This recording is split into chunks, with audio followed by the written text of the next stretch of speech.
नमन है। इस मंच से आप सबसे जुड़कर मैं बड़ा गौरवान्वित अनुभव कर रहा हूं और विशेष आभार व्यक्त करता हूं आदरणीय ओम गुप्ता जी का, जिन्होंने मुझे आप सब विद्वत जनों से जुड़ने का अवसर प्रदान किया। आज हिंदी काव्य में छंद विषय पर चर्चा करने के लिए मुझे अवसर प्रदान किया है आदरणीय ओम गुप्ता जी ने, अथवा हम कहें संस्था ने। तो मैं पुनः आभार व्यक्त करके आप सबका अभिनंदन करता हूं। मित्रों, बात को प्रारंभ करने के पहले मैं मां शारदा के चरणों में कुछ पंक्तियां निवेदित करना चाहूंगा। जीवन गीत करो सुरबीन, अधीन मराल उतार नदी भव। वक्ष करो कमलासन अम्ब, रहो उर की जड़ता करती द्रव। छंद उगे जिसमें रसवंत, रहो रचती वह ही धरती नव। अम्ब करो तन को निज मंदिर, मैं बन दीप जलूं नित नीरव। मैं बन दीप जलूं नित नीरव। धन्यवाद। एक अपना परिचय ध्वनित करते हुए छंद पढ़ रहा हूं। शांत अगाध नदी बहती, पर क्षुद्र नदी चलती करती रव। बाहर की रव है थमती जब, भीतर बीन तभी बजती नव। बीन बजी लव मात्र कहीं यदि, जीवन कोटि समान वही लव। शांति प्रदायिनी बीन वही, सुनने हित हैं हम नीरव नीरव। शांति प्रदायिनी बीन वही, सुनने हित हैं हम नीरव नीरव। अब ये छंद जब हमने पढ़ा, आपने सुना, तो सुनते ही एक लय आपके मन में स्थापित हो जाती है। हम जब किसी भी गेय कविता को सुनते हैं तो उसको सुनते ही हमारे मन में एक लय स्थापित हो जाती है, और जब वो लय स्थापित होती है तो वास्तव में सूक्ष्म रूप में एक छंद हमारे भीतर स्थापित हो जाता है। हम न उस छंद की व्याकरण जानते हैं, न उसको शब्दों में परिभाषित कर सकते हैं, न उस छंद का नाम जानते हैं, लेकिन मात्र लय जब हमारे मन में स्थापित होती है तो वास्तव में वो एक छंद सूक्ष्म रूप में हमारे मन मस्तिष्क में स्थापित हो जाता है। जैसे हमने किसी को गाते सुना, मान लीजिए मैंने नहीं, किसी और ने गाया है कि शांत अगाध नदी बहती, पर क्षुद्र नदी चलती करती रव। अब इसके पीछे की लय मन में स्थापित हो रही है। उस लय को शब्दों की आवश्यकता नहीं है, हम चाहे शब्दों को हटा दें, केवल लय को गुनगुनाएं। इसको गुनगुनाना कहते। एक गाना होता है, गुनगुनाना होता है। गाया शब्दों में जाता है और गुनगुनाया बिना शब्दों के जाता है। कैसे गुनगुनाएंगे?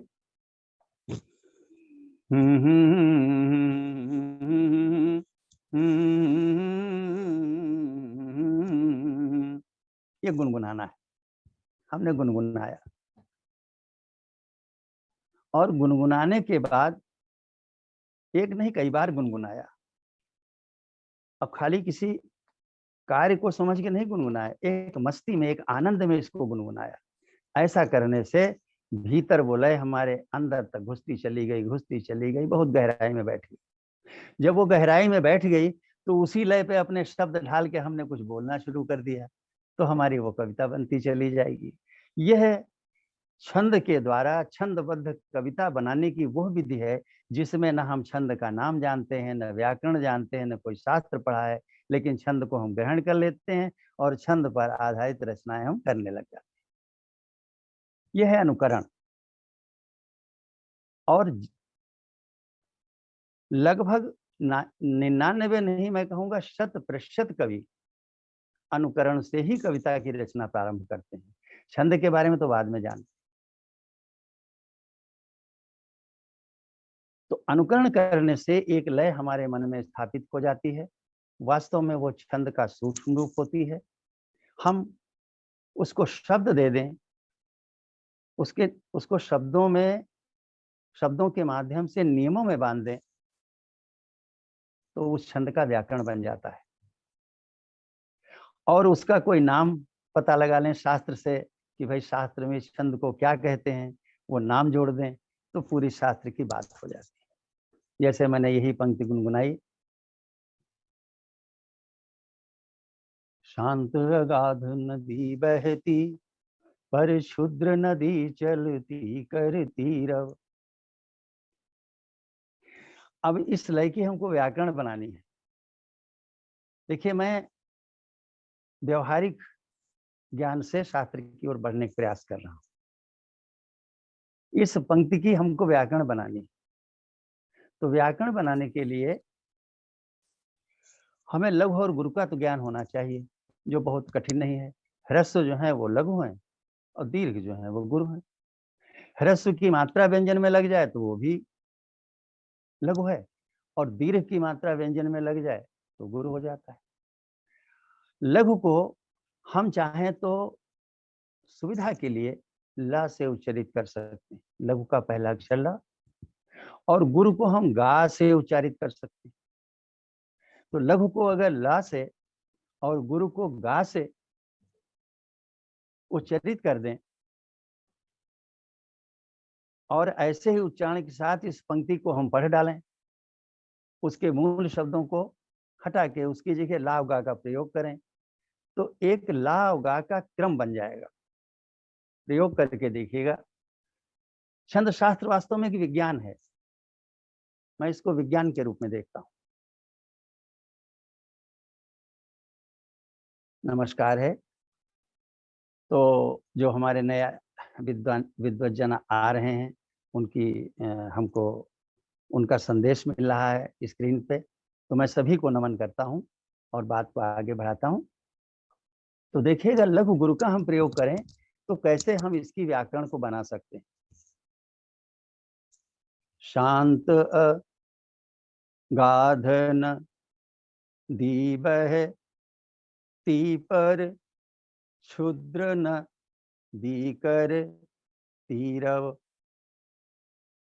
ये लघु गुरु के अलग अलग टुकड़े हो। शांत अ,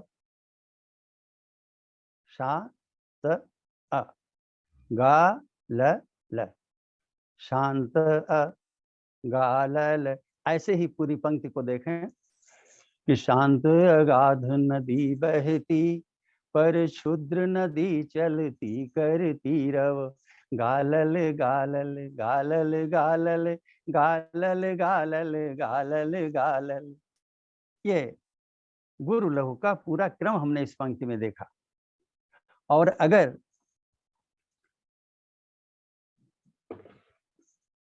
गुरु लघु का यह क्रम हमने ठीक से समझ लिया तो इस छंद की पूरी व्याकरण हमको मालूम हो गई। न हमें गणों की आवश्यकता है, न शास्त्रीय भाषा की आवश्यकता है, केवल गुरु लघु का क्रम मालूम हो गया। नमस्कार चंद्रा जी, नमस्कार। तो वो लघु गुरु का जो क्रम मालूम हो गया वही छंद का व्याकरण। क्या क्रम है?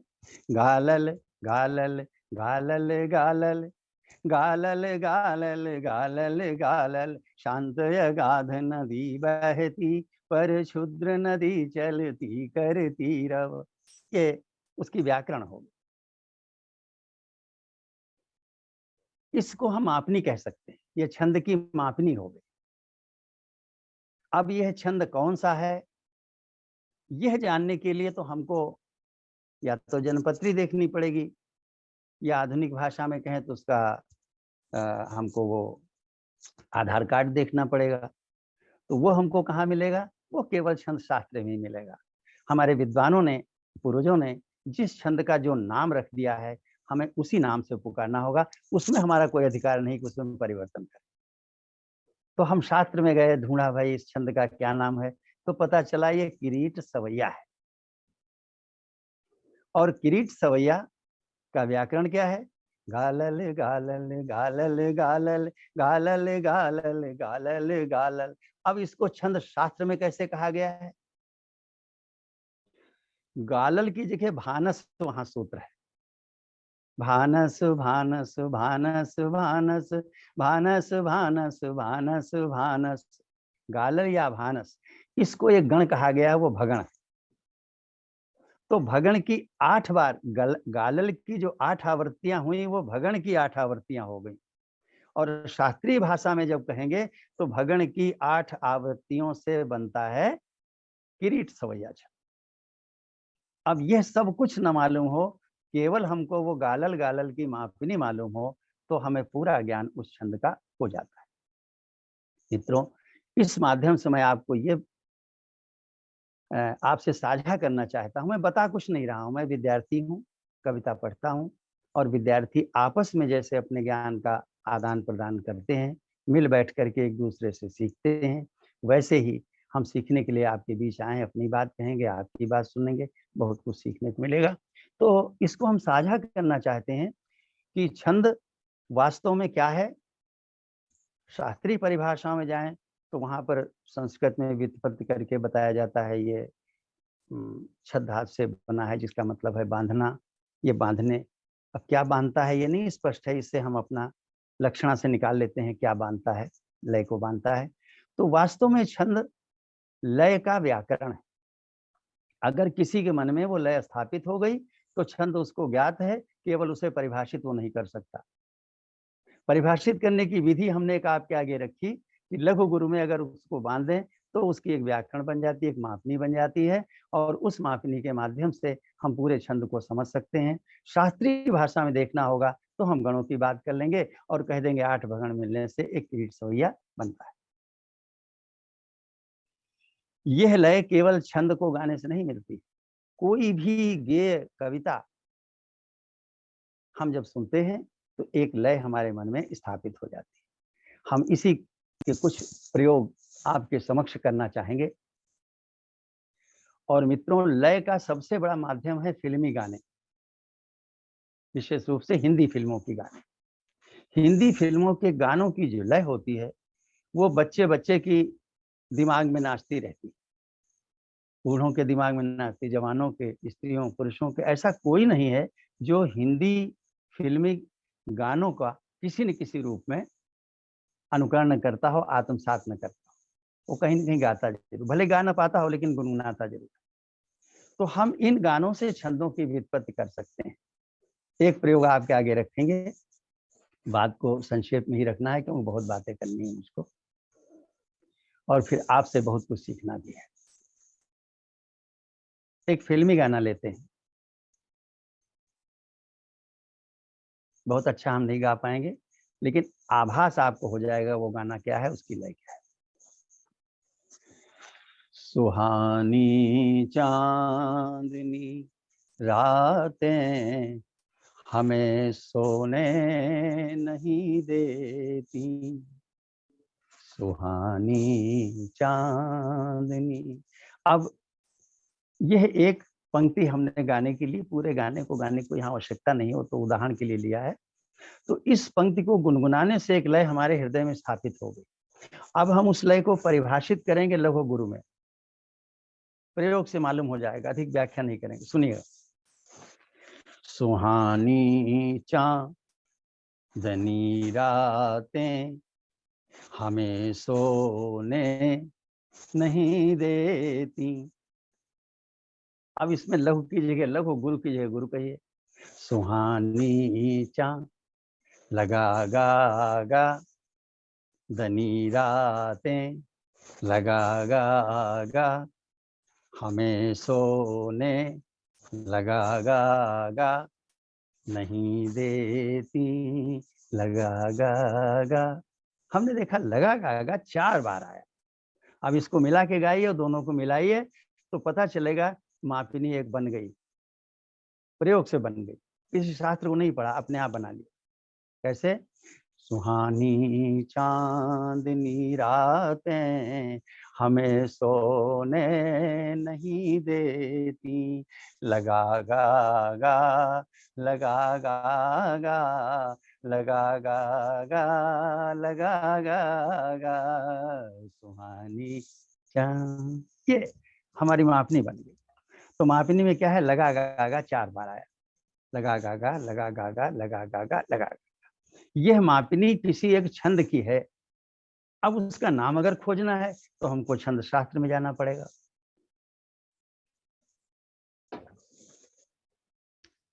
वो तो कहीं से नहीं मिलेगा, क्योंकि नामकरण तो उसके पिताजी करते हैं, जिन्होंने उसकी उत्पत्ति की है, माता पिता ने किया है। तो उन्हीं के शरण में जाना पड़ेगा, वो मिलेगा छंद शास्त्र में। इस छंद का नाम है विधाता, और विधाता छंद की यह मापिनी है। अब हमको अगर ये मापिनी मालूम हो गई और नाम मालूम हो गया तो उस छंद पे हमारा पूरा अधिकार हो गया और अधिक शास्त्र पढ़ने की आवश्यकता नहीं।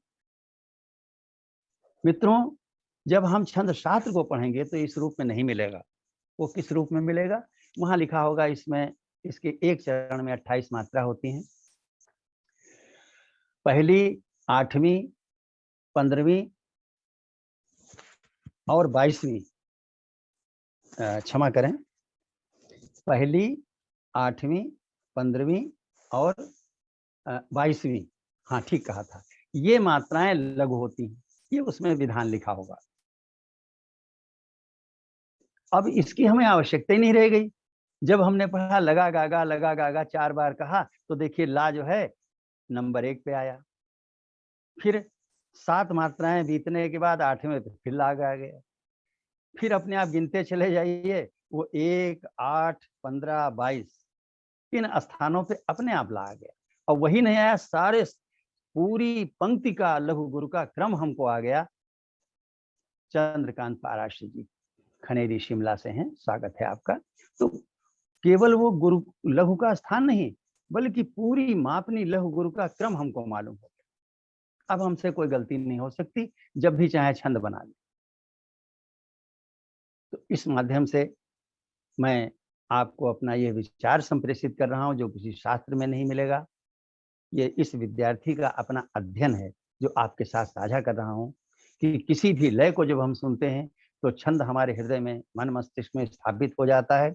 अगर हम उसको लघु गुरु में ढाल पाएं तो उसकी मापनी बन जाती है, और मापनी ही उसका व्याकरण है, उसकी परिभाषा है, सब कुछ है। उसके आगे और कुछ भी जानने की आवश्यकता नहीं है। ये आप प्रयोग करके देख लें, कहीं बाधा आए तो हमसे संपर्क कर लें, हम आप मिलके उसको हल करेंगे। हल नहीं होगा तो हम अपने को सुधार लेंगे, और अगर कोई गलती आपसे हो रही है आप अपने को सुधार लेंगे। यही विद्यार्थियों के बीच में होता रहता है। अब मैं आपसे ये निवेदन करना चाहूंगा कि ये सब मात्रिक छंद है, क्या फिल्मी गानों से वर्णिक छंद बन सकते हैं? इसको सुन के तो हम भी चौंक गए। सुन के नहीं, जब हमको ये अनुभूति हुई माँ शारदा की कृपा से, तो हम चौंक गए। अरे, ये वर्णिक छंद कैसे फिल्मी गाने से बन गया? मैं एक उदाहरण देता हूँ। मैं विज्ञान का विद्यार्थी हूँ। वास्तव में मैं रसायन विज्ञान में एमएससी और विज्ञान का ही जीवन भर शिक्षण करता रहा। हिंदी आप लोगों से मिली है, वही आपको वापस कर रहा हूँ। तो प्रयोग मैं विज्ञान के ढंग से करता हूँ, और प्रयोग करके जो निष्कर्ष आता है उस निष्कर्ष का वेरिफिकेशन, सत्यापन करता हूँ। जब सत्यापन हो जाता है तो वही सिद्धांत बन जाता है। अब मैं एक प्रयोग कर रहा हूँ, आप देखिएगा। वैसे उस प्रयोग पे जाने के पहले मैंने जो ये फिल्मी गाना सुनाया, अब मैं इसके कुछ और भी प्रयोग बता दूं तो पता चला इसका साहित्य से क्या संबंध है। एक मैं अपनी गीतिका सुनाता हूँ, 2 पंक्तियां। पूरी गीतिका सुनाने में समय लगेगा, 2 पंक्तियां केवल सुनाता हूँ। सुहानी चांदनी रातें हमें सोने नहीं देती, ये हमने लय स्थापित की। गुनगुनाए तो कैसे गुनगुनाए?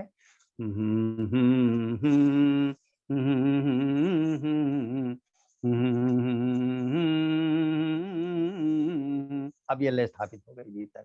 इसमें हमने अपने शब्दों को ढाला, अपने शब्दों को ढालने से अपनी पंक्ति बनाई, इसी छंद पे वो पंक्ति बन गई। उदाहरण के लिए दे रहा हूं, सुनिएगा। मैं आज कभी नहीं हूं ना अभी बना रहा हूं, पहले की बनी हुई है, सुनिएगा।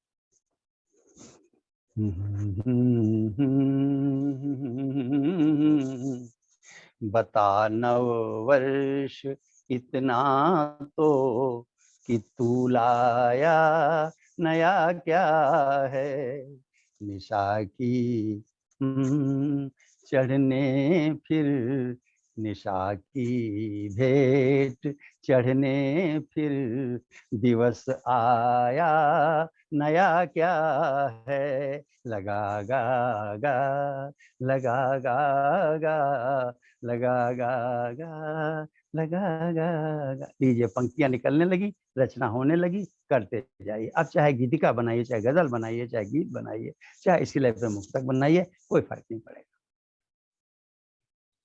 मित्रों, जब हम लय की बात करते हैं तो हमारा अभिप्राय है कि गुरु लघु के द्वारा जो एक लहर पैदा होती है, एक स्वाभाविक तरंग पैदा होती, वो लय है। गाने में जो धुन हम प्रयोग करते हैं वो सरगम से बनती है, सारेगामा से बनती है, और लय जो है वो लघु गुरु के विशेष व्यवस्था से बनती है। हम इसी लय को अलग अलग धुनों में गा सकते हैं। एक उदाहरण देंगे तो लय और धुन का अंतर स्पष्ट हो जाएगा, सुनिएगा। कुंवर बेचैन की, डॉक्टर कुंवर बेचैन से परिचित होंगे आप लोग। वो अमेरिका काफी जाते रहे हैं, कार्यक्रम देते रहे हैं, विश्व स्तरीय कवि रहे हैं, अभी गुजर गए पिछले साल। तो उनका एक गीत है, सुनिएगा। तो यही लगा गागा के मापनी है, यही छंद है, लेकिन धुन बदल गई। हम धुन बदल सकते हैं जब चाहें, सुनिएगा। नदी बोली समंदर से मैं तेरे पास आई हूँ, मुझे भी गा मेरे शायर मैं तेरी ही रुबाई हूँ, नदी बोली। अब देखिए, क्या यही मापनी है? कुछ बदल तो नहीं गई। नदी बोली समंदर से लगा गा गा लगा गा गा, मैं तेरे पास आई हूँ, लगा गा गा लगा गा गा, मुझे भी गा मेरे शाह। अब देखिए मेरी लय बिगड़ जाएगी, तो मैं गायक नहीं हूँ, तो मैं यूं ही कह देता हूँ कि मुझे भी गा मेरे शायर मैं तेरी ही रुबाई हूँ, लगा गा गा लगा गा गा लगा गा गा लगा गा। यानी वही लय है, लेकिन धुन हमने बदल दी डॉक्टर कुंवर बेचैन जी ने। ऐसे ही अनेक धुनों में हम एक लय को गा सकते हैं। ये बात कहते हुए मैं आगे बढ़ रहा हूं, जहां पे मैं बात कर रहा था कि वर्णिक छंद कैसे बनेगा फिल्मी गाने से। एक उदाहरण लीजिए, सुनिएगा। फिल्मी गाना है,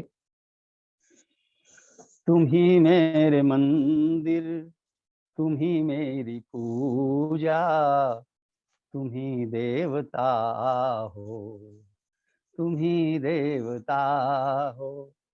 अब ये फिल्मी गाना है, फिल्मी धुन है, बहुत विद्वान संगीतज्ञों ने गाया है, हम उसकी नकल नहीं कर सकते, लेकिन हमारे गाने से आपको आभास हो गया होगा कि वही है। अब हम इससे बताएंगे वर्णिक छंद कैसे बन सकता है। सुनिएगा ध्यान से कि इसी पंक्ति में लघु की जगह ला और गुरु की जगह गा का प्रयोग करेंगे। तुम ही में रे मंदिर, तुम ही में रिपूजा, ये चार टुकड़े हैं, चारों में लघु की जगह ला, गुरु की जगह गुरु।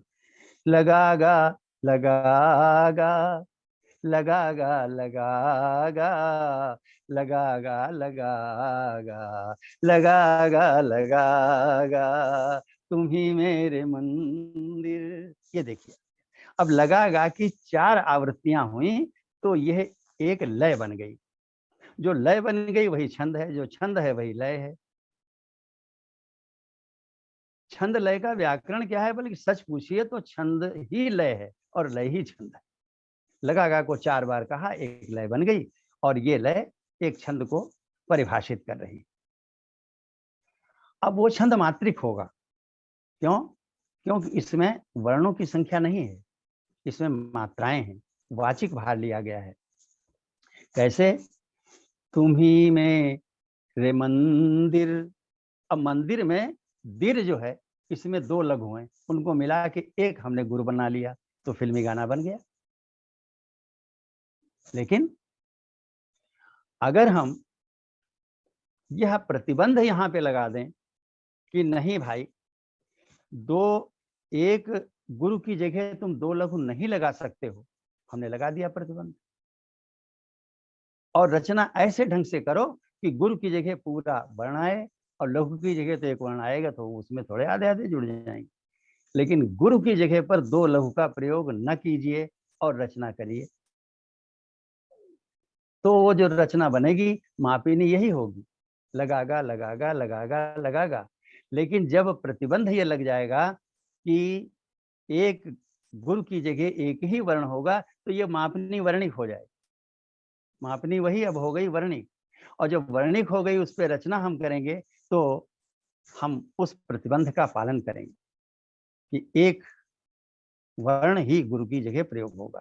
सुनिएगा, उदाहरण आपको संस्कृत से दे रहे हैं कि नमामि मीशान निर्वाण रूपम विभुम व्यापकम ब्रह्म वेद स्वरूपम। लगागा लगागा लगागा लगागा लगागा लगागा लगागा लगागा। ये 4 आवृत्तियां जो लगागा की हैं, एक छंद का निर्माण कर रही हैं जो वर्णिक छंद है। अब वो वर्णिक छंद है, और उस वर्णिक छंद का नाम है भुजंग प्रयात। अगर उसका दूना कर दें तो महाभुजंग प्रयात बन जाता है। इस प्रकार हमने वर्णिक छंद की व्युत्पत्ति एक फिल्मी गाने से करके देखी, कोई कठिनाई नहीं हुई, केवल बात उतनी समझनी पड़ी कि वर्णिक छंद में हम दीर्घ यानी गुरु की जगह पर 2 लघु का प्रयोग नहीं कर सकते।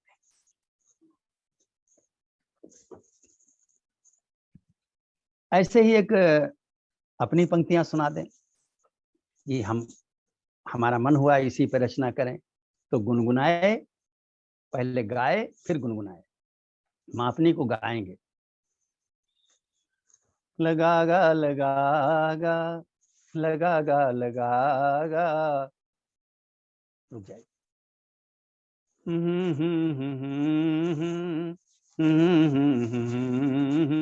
ये लय बस।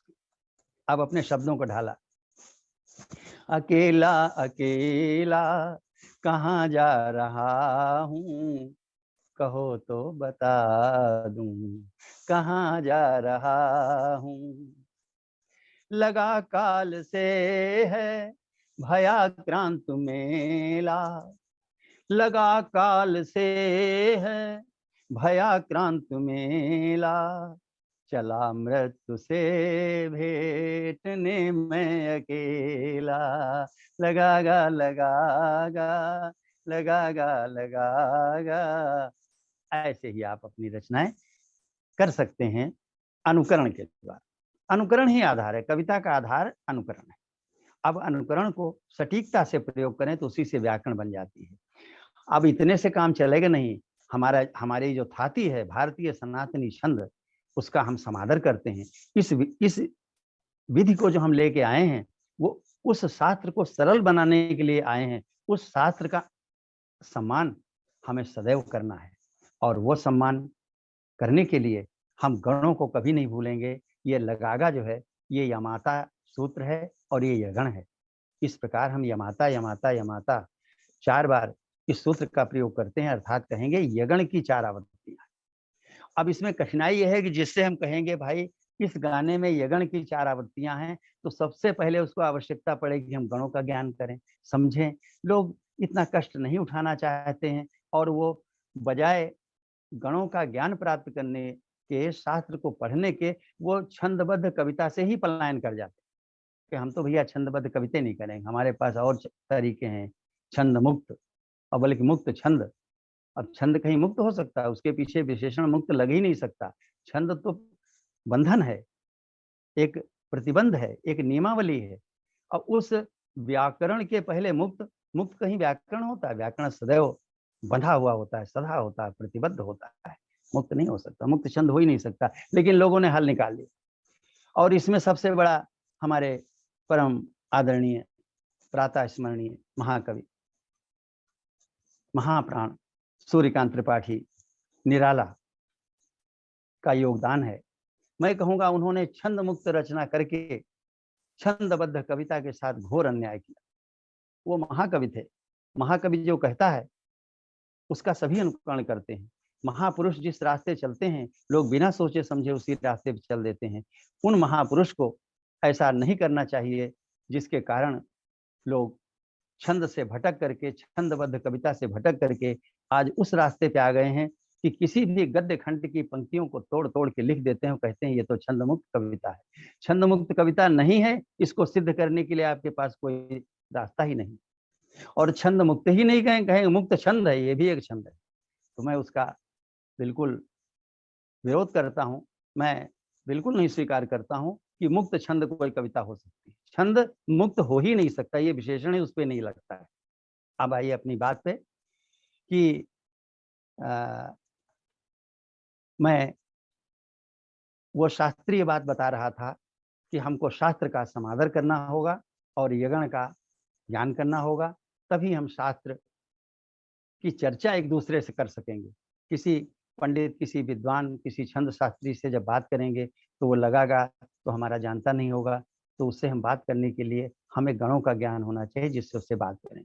लेकिन छंद की रचना करने के लिए, छंदबद्ध कविता की रचना करने के लिए विश्वास कीजिए इसकी कोई आवश्यकता नहीं है। केवल अनुकरण करें, मापनी बनाएं, मापनी को हृदय में बैठाएं और उस पर रचना करने लग जाएं। मैं जरा गजल से भी जुड़ना चाहूंगा कि यही मापनी गजल में एक दूसरे शब्दावली में आ जाती है। वहां इसको कहते हैं तुम ही मेरे मंदिर, तुम ही मेरी पूजा। अब उस लगागा की जगह गजल का जो अरकान है, जो अरकान वो रुक्न का बहुवचन होता है, उसको मिलाने से बहर बनती है। तो वो क्या है? मुफैलुन मुफैलुन मुफैलुन मुफैलुन मुफैलुन मुफैलुन मुफैलुन मुफैलुन लगागा लगागा लगागा लगागा यमाता यमाता यमाता यमाता। गजल अनुकरण से बनी मापनी, गजल और शास्त्रीय गणावली, तीनों बिल्कुल एक ही लाइन पे जाते हैं। चाहे जो रास्ता पकड़ें हम अपने लक्ष्य को प्राप्त कर लेंगे। अब इतनी बात के बाद ऐसा लगने लगा कि कोई रास्ता खुल गया है कि अब तो हमें कोई छंद के बारे में कुछ और पढ़ने की जरूरत ही नहीं रह गई। हम लय का अनुकरण करेंगे, मापनी बनाएंगे और उसी मापनी पे लिखने लगेंगे, छंद का ज्ञान हो जाएगा। ऐसा नहीं है। मैं जो अभी तक बोला हूँ उसमें बहुत बड़ी कमी है। क्या कमी है? कि हमारे बहुत से ऐसे छंद हैं जिनकी मापनी बन ही नहीं सकती। जब मापनी बन ही नहीं सकती तो क्या नीरव बनाएंगे, क्या कोई दूसरा बनाएगा? वो मापनी बन ही नहीं सकती। वो छंद, उन छंदों में लघु गुरु का कोई निश्चित क्रम ही नहीं है। ऐसे छंदों को हम कहेंगे मापनी मुक्त छंद। उन मापनी मुक्त छंदों को हम कैसे ग्रहण करें, अब तनिक उस पर चर्चा करेंगे, फिर आगे बढ़ें। ये मापनी मुक्त छंद बहुत नहीं है। मैंने एक बार गिनती की थी, तो जो काव्य शास्त्र की पुस्तकों में मुझे मिले अभी तक, उन समस्त छंदों में गिनना था तो लगभग 90 आए थे मापनी मुक्त छंद। बाकी सब मापनी युक्त हैं। पुरानी विधि सब पे लगेगी जो हमने अभी चर्चा की आपसे। कुछ छंद हैं जो मापनी मुक्त हैं और उनकी संख्या ऐसे 90 है। 90 की जगह और जो मेरे संज्ञान में नहीं आए तो 100 हो सकती, 125 हो सकती है। लेकिन ये ध्यान रहे कि समस्त छंद कितने हैं? हजारों में। अगर शास्त्रीय गणना पे जाएं तो लाखों नहीं करोड़ों में। उसकी भी चर्चा बाद में करते हैं। पहले हम मापनी मुक्त छंदों की बात करें। मापनी मुक्त छंद में लघु गुरु की कोई निश्चित कोई क्रम नहीं है, कोई मापनी नहीं है। तो उसका भी रास्ता यही अनुकरण है। किसी को गाते सुनिए और उसके गाने को गुनगुनाइए, पहले शब्दों में, फिर बिना शब्दों के गुनगुनाइए, कैसे भी गुनगुना लीजिए। और गुनगुना के जब वो लय बैठ जाए तो उसी लय का अनुकरण करने लगिए। अनुकरण करने में कोई चूकें हो सकती हैं, तो चूकें दूर करने के लिए कुछ नियम बनाए हैं। वो उस छंद के नियम हमको अपने पुराने छंद शास्त्र से पढ़ने पड़ेंगे, वहां पे हमारा प्रयोग लागू नहीं होगा। हमारे इस प्रयोग की एक सीमा है। अब कुछ उदाहरण देते हैं। जैसे लावणी छंद हमको सीखना है, तो हमको ढूंढना होगा कि लावणी छंद में कोई गाता मिल जाए तो उसकी हम नकल कर लें। तो हमको तो सबसे बढ़िया रास्ता दिखता है फिल्म के गाने, तो खूब ही दिमाग में बसे रहते हैं, दिलो दिमाग में। तो एक लावणी छंद का गाना हमने ढूंढ निकाला। अब ये तो स्वाभाविक है कि पहले से नहीं ज्ञान होगा तो उसको आप कैसे ढूंढ निकालेंगे। हाँ, ये हो सकता है कि गाने को सुन करके आप उसको निकाल लें और चल पड़े, बाद में पता चले वो लावणी छंद है। फिलहाल वो गाना सुनिए। गोरे गोरे चांद से मुख पर काली काली आंखें हैं, आंखें आंखें। ये फिल्मी गाना है। गोरे गोरे चांद से मुख पर काली काली आंखें हैं। अब गुनगुनाया। अब गाने गुनगुनाने के बहुत ढंग होते हैं। नन नन नन नन नन नन नन। कोई कहता ऐसे ही हम लोग गुनगुनाते नहीं, बाथरूम में अक्सर लोग गुनगुनाते रहते हैं। तो वैसे ही गुनगुनाए और गुनगुना के जब लय स्थापित हो गई तो उसी पे अपनी रचना करनी शुरू कर दी। लेकिन रचना करने के पहले हम इतना तो कर सकते हैं कि मात्राएं उसकी गिन लें। जहां पर रुकावट आती है, रुकावट को यति कहते हैं, हम देख लें यति कहाँ पे आती है, तो हमको पता चलेगा गोरे गोरे चांद से मुख पर इसमें 16 मात्राएं हैं।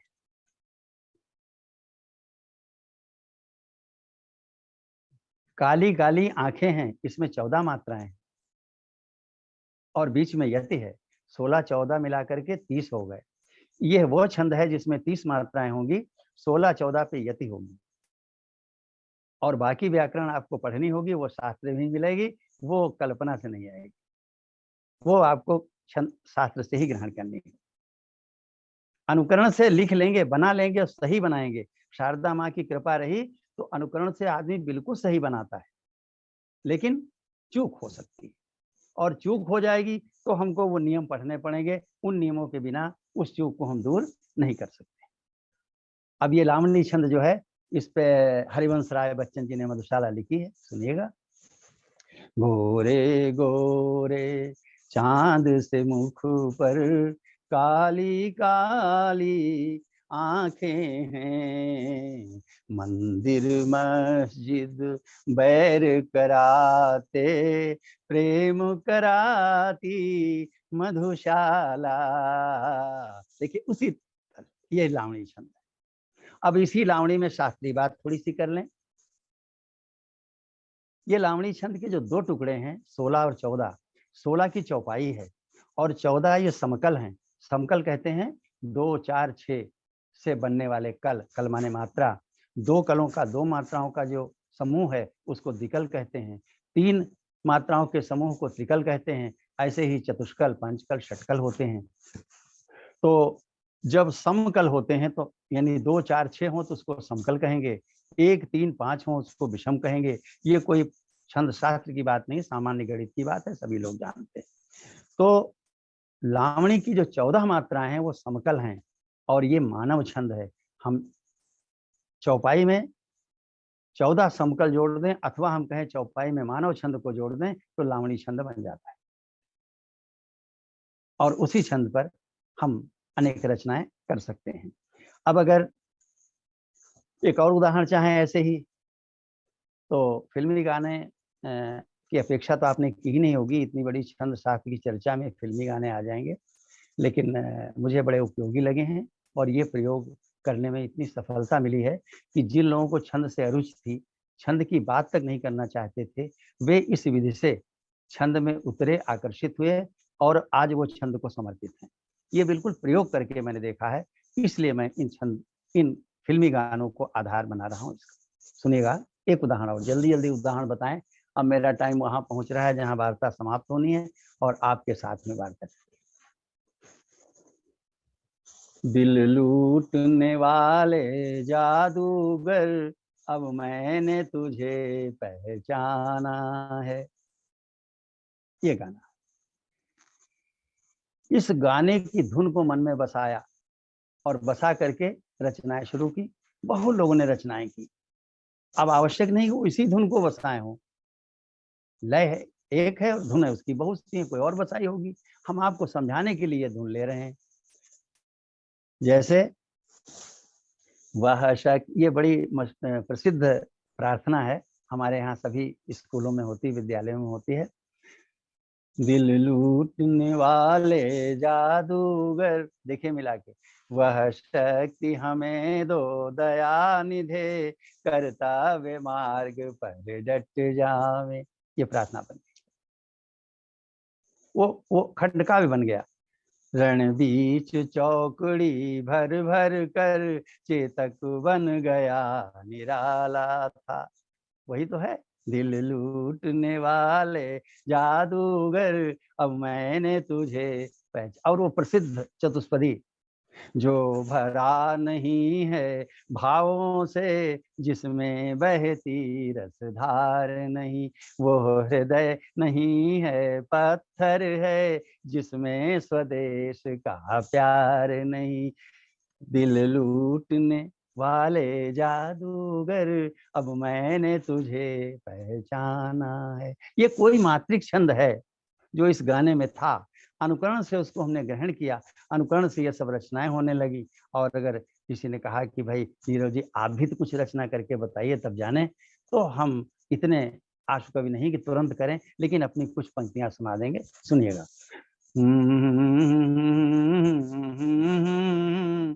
जिस गर्भ कोश में निराकार, आते आते साकार हुआ, इच्छा की भी न प्रतीक्षा की, ऐसा पोषण सत्कार हुआ।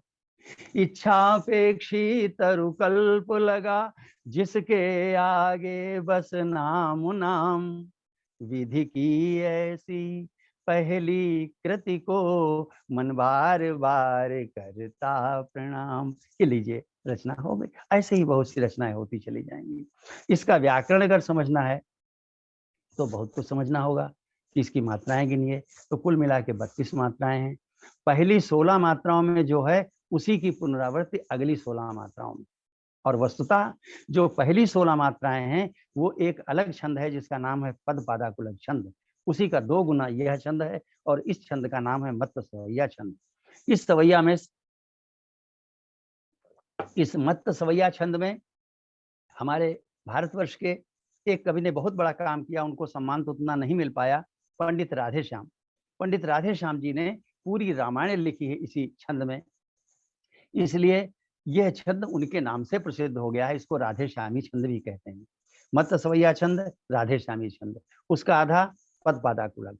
पद पादाकुलक को पहचानिए, दूना कर दीजिए तो मत्त सवैया बन जाएगा। अब पद पादाकुलक में क्या विशेषता है? 16 मात्राएं, प्रारंभ सदैव द्विकल से होगा, 2 मात्राओं से होगा। नहीं, उठो, इन शब्दों से इसका प्रारंभ भी नहीं हो सकता। और द्विकल के बाद अगर, पूजा कृष्णा जी स्वागत है आपका, अगर इस द्विकल के बाद में त्रिकल आता है तो एक नहीं आएगा, 2 आएंगे। ये इसका नियम। जैसे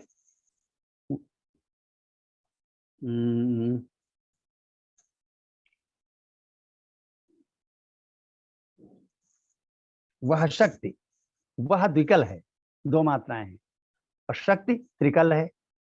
अब इस त्रिकल के बाद अगर अगला त्रिकल नहीं आता तो छंद नहीं बन सकता। तो वह शक्ति, और शक्ति के बाद हमें, हमें फिर त्रिकल है, हमें में 3 मात्राएं हैं। तो जब द्विकल आएगा प्रारंभ में अनिवार्य है, उसके बाद अगर एक त्रिकल आएगा तो उसके बाद एक और त्रिकल आएगा। और एक इसकी और विशेष बात है, इसके अंत में गाल हो सकता है। अब गाल तो समझ ही गए होंगे, इतनी देर तक हमने लगा लगा किया है। गाल माने गुरु लघु। ये सब शास्त्रीय शब्दों का हम प्रयोग कम करते हैं। शास्त्र में इसको कहते हैं पताका। अब कहाँ तक याद करेंगे, पताका क्या है, करना क्या है, पयोधर क्या है, ये तमाम तकनीकी शब्द हैं, उनसे हम बच करके बात करते हैं। तो अंत में गाल भी इसमें स्वीकार्य है। जैसे अभी हमने पढ़ा था, मन बार बार करता प्रणाम, प्रणाम राम आ गया, ये गाल आ गया। लेकिन अगर यही 16 मात्रा की चौपाई होती तो जो नियम इसके उसके उल्टे उसमें, मात्रा 16 उसमें भी है, नियम उलट जाएंगे। क्या नियम उल्टेंगे कि त्रिकल त्रिकल इसमें 2 के बाद आया है, उसमें हम कहेंगे 2 के बाद त्रिकल त्रिकल वर्जित है, इसमें मान्य है और उसमें वर्जित है। ये चौपाई की परिभाषा में कहीं नहीं मिलेगा शास्त्र में। ये मैंने अध्ययन किया, क्योंकि लोग फिसल रहे थे, चौपाई लिखते थे और वो पदपादा गुलक हो जाता। वो कहते कि अब इसमें हमको तो लय लग रही नहीं रही, आपको नहीं लग रही। तो ये मैंने खोजा तो पाया कि चौपाई में द्विकल के बाद त्रिकल नहीं हो सकते। खोजा क्या, मोटी बात थी कि जब द्विकल के बाद 2 त्रिकल होने से पद पादाकुलक बन रहा है तो चौपाई कैसे बनेगा, चौपाई नहीं बनेगा। खोजा ये आगे कि केवल 2 मात्रा के बाद नहीं, 6 और 10 मात्राओं के बाद भी अगर त्रिकल आता है तो वो पद पादाकुलक होगा, चौपाई नहीं होगी। ये निजी अनुभव से मैंने निकाला है, कहीं गलती भी हो सकती है, सुधार लूंगा जब कभी कोई टोकेगा। तो मित्रों, एक 16 मात्रा का छंद मिला हमको, पद पादाकुलक, जिसका दूना किया तो बन गया मत सवैया, जो निकला किस फिल्मी गाने से, दिल लूटने वाले जादू।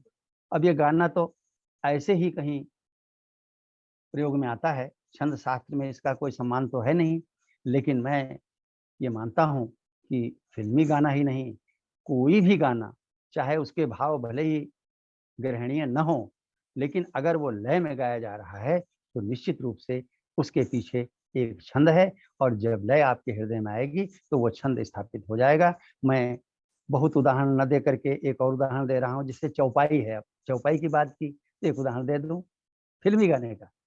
तौबा ये मत, क्षमा करें ये नहीं इसका है, चौपाई का है।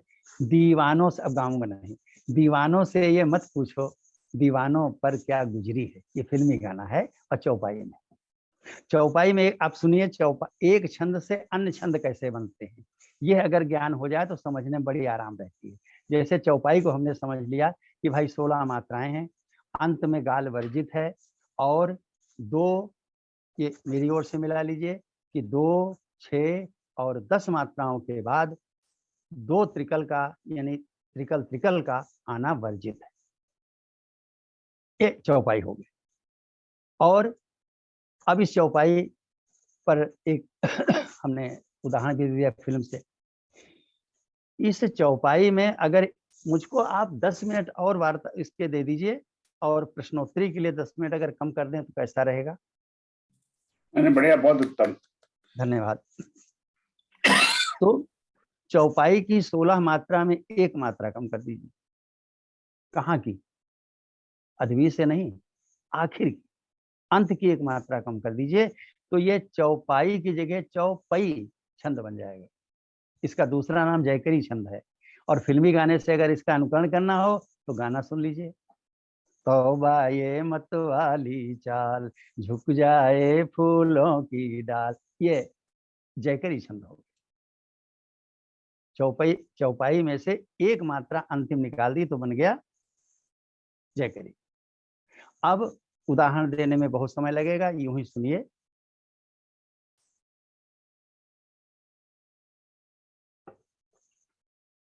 आदरणीय ओम गुप्ता जी ने जब हमसे ये प्रस्ताव रखा था, हृदय गदगद हो गया, लेकिन मैं अस्वस्थ था, इसलिए इतना टाइम और लिया। फिर भी इतना स्वस्थ नहीं हो पाया हूं कि बिना पानी पिए मैं अपनी वार्ता आगे चला सकूं। तो इसके लिए क्षमा करेंगे, बीच बीच में मैं ओट अपने गीले कर लेता हूँ। दवाइयाँ बहुत वैसी खा रहा हूँ जिससे ओट सूखने लगते हैं। सुनिएगा, चौपाई में, चलिए बीच के छोड़ दीजिए, मुख्य मुख्य ले लीजिए। चौपाई में 10 मात्राएं समकल मिला दीजिए। 10 मात्राएं कैसी? समकल। तो ये छंद बन जाएगा विष्णु पद छंद। चौपाई में 11 मात्राएं मिला दीजिए तो ये बन जाएगा सरसी छंद। और 11 मात्राएं कैसी हैं वो भी मैं बताऊंगा, आप जानते हैं उनको। वो 11 मात्राएं आपकी बहुत परिचित हैं, बहुत आपने उनसे मुलाकात की है। जब दोहा बोलते हैं तो दोहे के जो सम चरण की 11 मात्राएं होती हैं वो यहाँ पे लगेंगी, ऐसे नहीं जो चाहे 11 मात्राएं लगा दें। तो दोहा क्या है? बड़ा हुआ तो क्या हुआ जैसे पेड़ खजूर। अब जैसे पेड़ खजूर, यह 11 मात्राएं उठा करके अगर चौपाई में जोड़ दीजिए तो यह छंद बन जाएगा जिसका नाम है सरसी। 16 में 11 मात्राएं दोहे के समचरण की जोड़ी तो सरसी छंद बन गया। अब इसका अर्थ न निकालिएगा, मैं केवल बात समझाने के लिए कह रहा हूं कि मंगल भवन अमंगलहारी, ये तो चौपाई है। और जैसे पेड़ खजूर दोहे का समचरण है, दोनों को एक में जोड़ दीजिए, मंगल भवन अमंगलहारी जैसे पेड़ खजूर, ये सरसी छंद का एक चरण हो गया। और भाई इसी से अपना सरसी छंद चलता रहेगा। आइए 11 की जगह 12 मात्राएं क्यों न जोड़ के देखें। अगर चौपाई में 12 समकल जोड़ दें, ध्यान दीजिएगा, समकल, समकल का मतलब द्विकल, चतुष्कल, षटकल। और एक बात बता दें, जब हम समकल कहते हैं तो एक बात और ध्यान देने की है कि दो विषम अगर पास पास आएंगे तो अपने आप वो समकल हो जाएंगे। जैसे त्रिकल त्रिकल आए तो षटकल नहीं हो गया, वो समकल हो गया, है ना। तो इसलिए यह ध्यान देते हुए आप समझेंगे कि हमने कितनी मात्राएं जोड़ी थी? 10 फिर 11 12। तो 12 समकल अगर चौपाई में जोड़ दें तो वो सार छंद बन जाएगा। हमारी बात तो रिकॉर्ड हो रही है, बाद में आप उसको छंद शास्त्र की किताब निकाल के मिला लीजिएगा और उसमें जितनी व्याकरण देनी लिखी है उसको पढ़ने की जरूरत नहीं रह जाएगी। चौपाई समझी और उस चौपाई को समझ के उसमें हमने 12 समकल मिला दिए, सार छंद बन गया। अब सार छंद आप वहां पढ़ेंगे तो लिखा होगा आखिर में करना उत्तम। अब कहेंगे करना क्या है तो शास्त्र पढ़ना पड़ेगा। करना दो गुरु को कहते हैं, गागा को कहते हैं। अरे इस सब में मत जाइए। वास्तविकता यह है कि बहुत से छंदों में हमारे शास्त्र में प्रतिबंध दिया है कि अंत में इतने गुरु हों तो ये, उतने गुरु हों तो वो। इन गुरु का कोई महत्व नहीं है बिल्कुल थोड़ा ऐसे लिख दिया हमारे महापुरुषों ने, लेकिन लय को बनाने में इसका कोई महत्व नहीं। गुरु की संख्या बढ़ने से मधुरता बढ़ती है, उस माधुरी को अलग से परिभाषित करने के लिए हमारे छंद शास्त्रियों ने ऐसे नाम रख दिए हैं। तो करना ना हो तो कोई फर्क नहीं पड़ता है, मुख्य बात है 12 समकल होने चाहिए, सार छंद हो गया। बात को समेट रहे हैं। अगर 13 मात्राएं चौपाई में जोड़ दें तो देखिए, चौपाई का आनंद लेते रहिए आप। चौपाई में 13 मात्राएं जोड़ दें, लेकिन 13 मात्राएं कौन सी? मनमानी नहीं, जो मन मर्जी है जोड़ दी। आदरणीय गुप्त जी, 13 मात्राएं ये हैं जैसे पहले 11। जी जी, दोहे की 13 मात्राएं। हाँ, जैसे 11 मात्राएं पहले हमने दोहे के समचरण की जोड़ी थी, अब ये 13 मात्राएं दोहे के विषम चरण की जोड़ी थी। अब विषम चरण के दोहे की जब मात्राएं जोड़ेंगे तो बड़ा हुआ तो क्या हुआ, ये वाली पंक्ति चौपाई में जुड़ जाएगी। तो कभी तो लगेगा ऐसे कोई छंद ही नहीं बनेगा। एक उदाहरण दे दें यहाँ पे हल्का सा। आओ बच्चों तुम्हें दिखाएं झांकी हिंदुस्तान की, आओ बच्चों तुम्हें दिखाएं चौपाई झांकी हिंदुस्तान की, दोहे का विषम चरण, दोनों को जोड़ा तो ये एक छंद बन गया। इस छंद का नाम है प्रदीप छंद। मित्रों, ये शास्त्र में नहीं मिलेगा, ये इस विद्यार्थी ने नामकरण किया है इसका, क्योंकि शास्त्र में जो नहीं मिलता तो मैं नामकरण करना पड़ जाता है, अगर उसमें मिलता है तो मैं कोई अपना हस्तक्षेप नहीं करता हूँ। तो ये प्रदीप छंद है और इसलिए नाम रखा है कि कवि प्रदीप ने इस गाने को फिल्म में गाया था। बहुत ही हमारे सम्मानित फिल्म के वो कवि रहे हैं, गायक रहे हैं।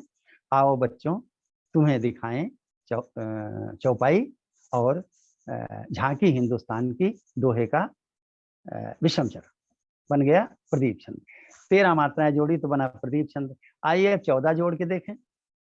चौपाई में अगर 14 मात्राएं जोड़ दें तो वही बन जाएगा जिसकी हम चर्चा कर रहे हैं। कोई विद्वान बताएंगे वो कौन सा छंद था जिसमें हमने बताया था कि चौपाई में 14 मात्राएं जोड़नी पड़ेगी? अभी बताया है मैंने, लावणी छंद। हाँ, बहुत बहुत धन्यवाद। ये लावणी छंद बन गया। और इसका उदाहरण मैंने बहुत दिया था, गोरे गोरे चांद से मुख पे काली काली, और मधुशाला और अपनी पंक्तियां सब बताई थी। तो ये लावणी छंद बन गया। अब मित्रों जरा सी बात जोड़ेंगे, समझिएगा कि 16 मात्राएं चौपाई की और 14 समकल। इन 14 समकल को मानव छंद भी कहते हैं। ये इनसे मानव छंद बनता है। तो चाहे चौपाई में कहे मानव छंद जोड़ दिया, चाहे कहे चौपाई में 14 समकल जोड़ दिए, तो बन गया लावणी।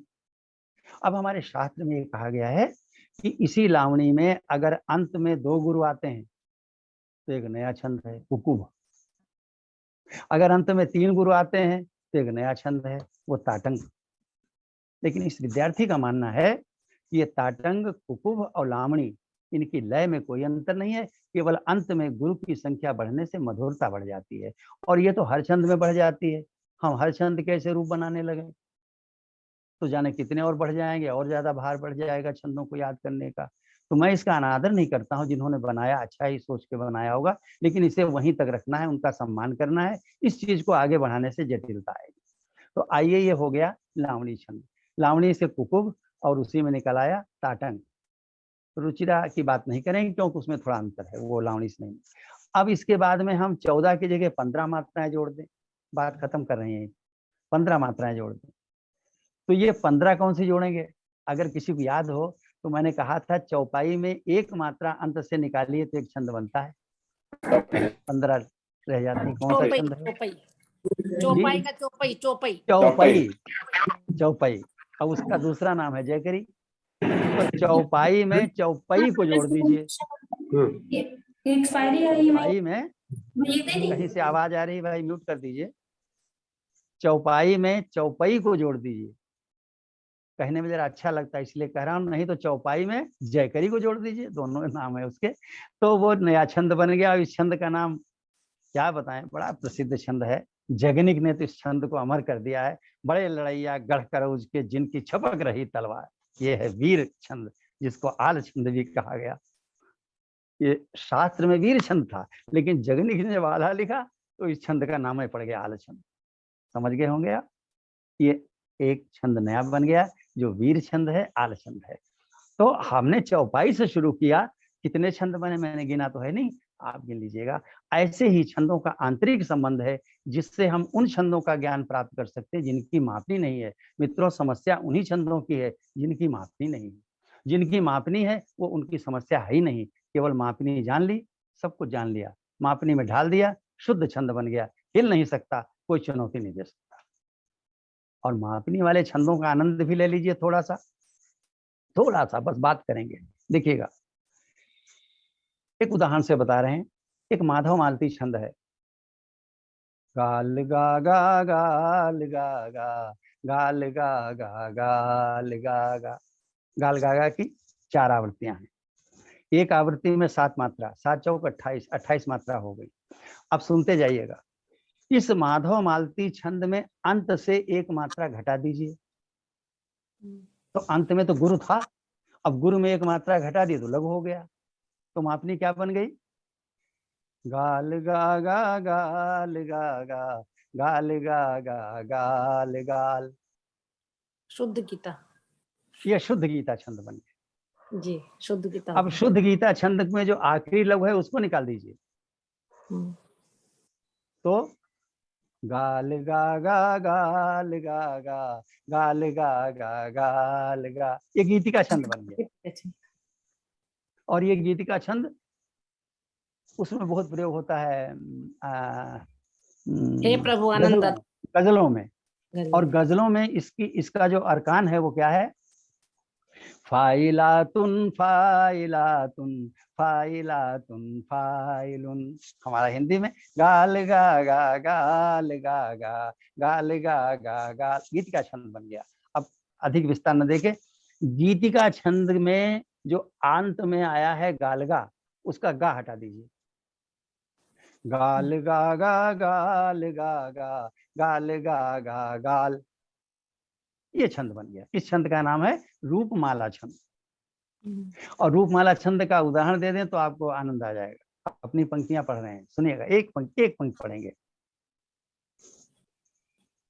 इस समर की जीत से तो भली लगती हार, इसलिए आओ चलें इस धुंध के उस पार। ये हो गया रूपमाला छंद। अब रूपमाला छंद के अंत से वो जो लघु है उसको निकाल दीजिए, तो मापनी क्या रह गई? गाल गा गा गाल गा गा गाल गा गा गा, ये रजनी छंद हो गया। अब रजनी छंद से अंत में एक और लघु निकाल दीजिए, तो गाल गागा गाल गागा गाल गागा 3 बार आ गया, सार्ध मनोरम छंद हो गया। इसके भी अंत वाला गा निकाल दीजिए, गाल गागा गाल गागा गाल गा, ये आनंदवर्धक छंद हो गया।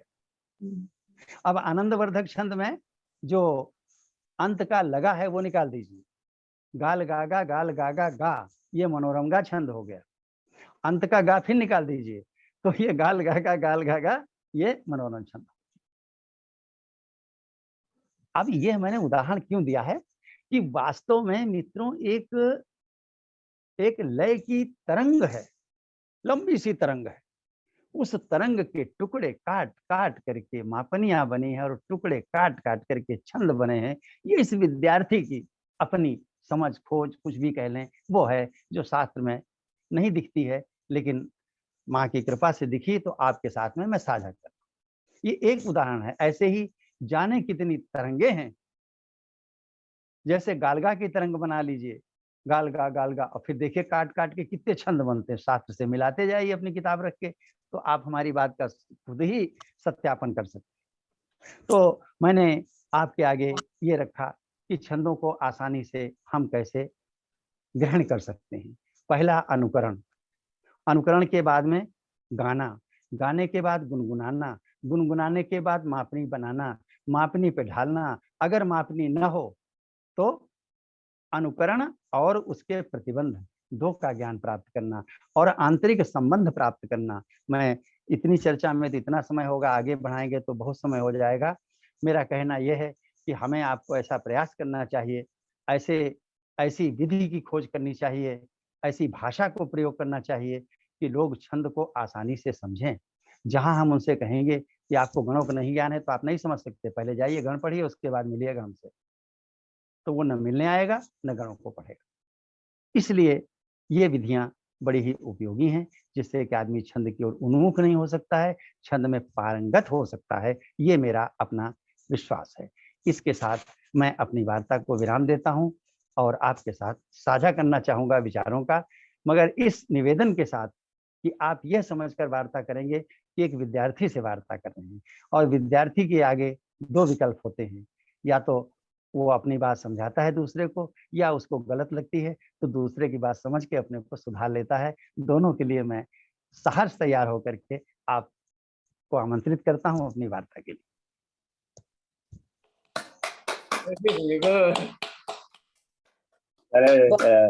बहुत ही अद्भुत है। स्मृति भी साथ नहीं दे रही, वो भूलते ही जा रहे हैं। जो आप बता रहे हैं ना, कैसे पकड़े हैं, वो इससे पकड़ेंगे यूट्यूब से। हाँ, बहुत सुंदर, बहुत सुंदर। मेरे पास तो शब्द ही नहीं है।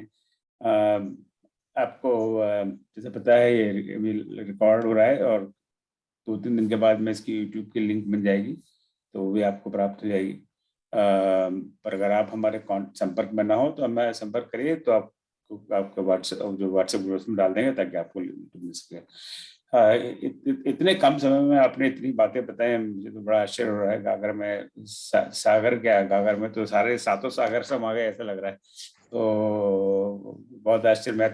मैं भी आपकी तरह गणित का विद्यार्थी रहा कॉलेज में, तो गणित में मैंने बीएससी एमएससी किया और फिर इंजीनियरिंग पढ़ा, तो ये सुखद संयोग है। तो मैं तो गुजरात में पैदा हुआ, वहीं बड़ा पला हुआ, ठीक है, मातृभाषा घर में ब्रज भाषा बोलते रहे, पर हिंदी और साहित्य से मेरा कोई दूर दूर का रिश्ता नहीं रहा।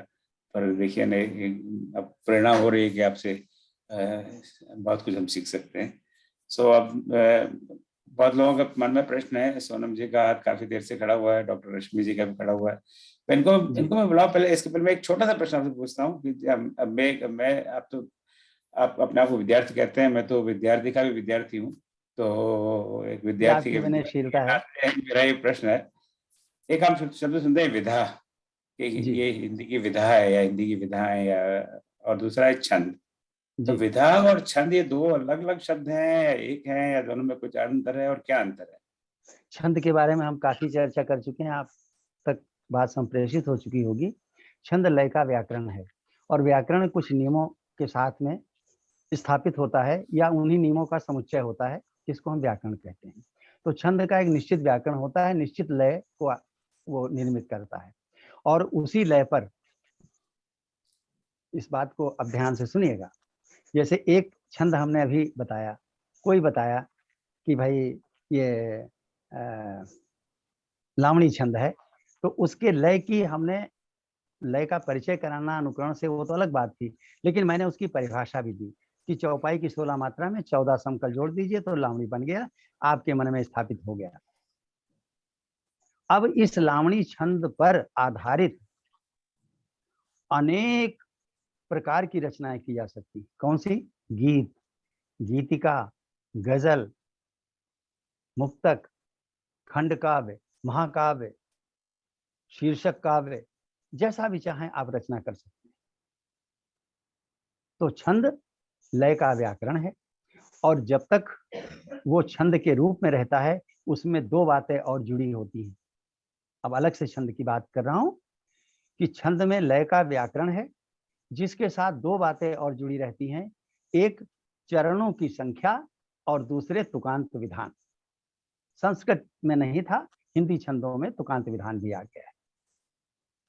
लय का व्याकरण, चरणों की संख्या और उनका तुकांत विधान, इन तीन को मिला के छंद परिभाषित होता है। आचार्य जी, एक प्रश्न मैं पूछना चाह रही थी। अभी पूरा नहीं हुआ, 1 मिनट रुक जाए। और विधा क्या है? विधा एक रूपरेखा है, जिस रूपरेखा में अनेक विन्यास बनते हैं। ये तो शब्दों में बात हो गई, एक उदाहरण से समझ लीजिए। जैसे कि गीत की एक रूपरेखा है, मुखड़ा होता है, मुखड़े में टेक होती है, उसके बाद अंतरा होता है, अंतरा में प्रारंभिक पंक्तियां होती है, उसके बाद पूरक पंक्ति होती है, पूरक पंक्ति टेक से मिलती है। मुखड़ा और अंतरा मिलकर के जो व्यवस्था करते हैं, उस व्यवस्था की गीत में बराबर पुनरावृत्ति होती है, उससे विचरण करने का अधिकार गीतकार को नहीं होता है।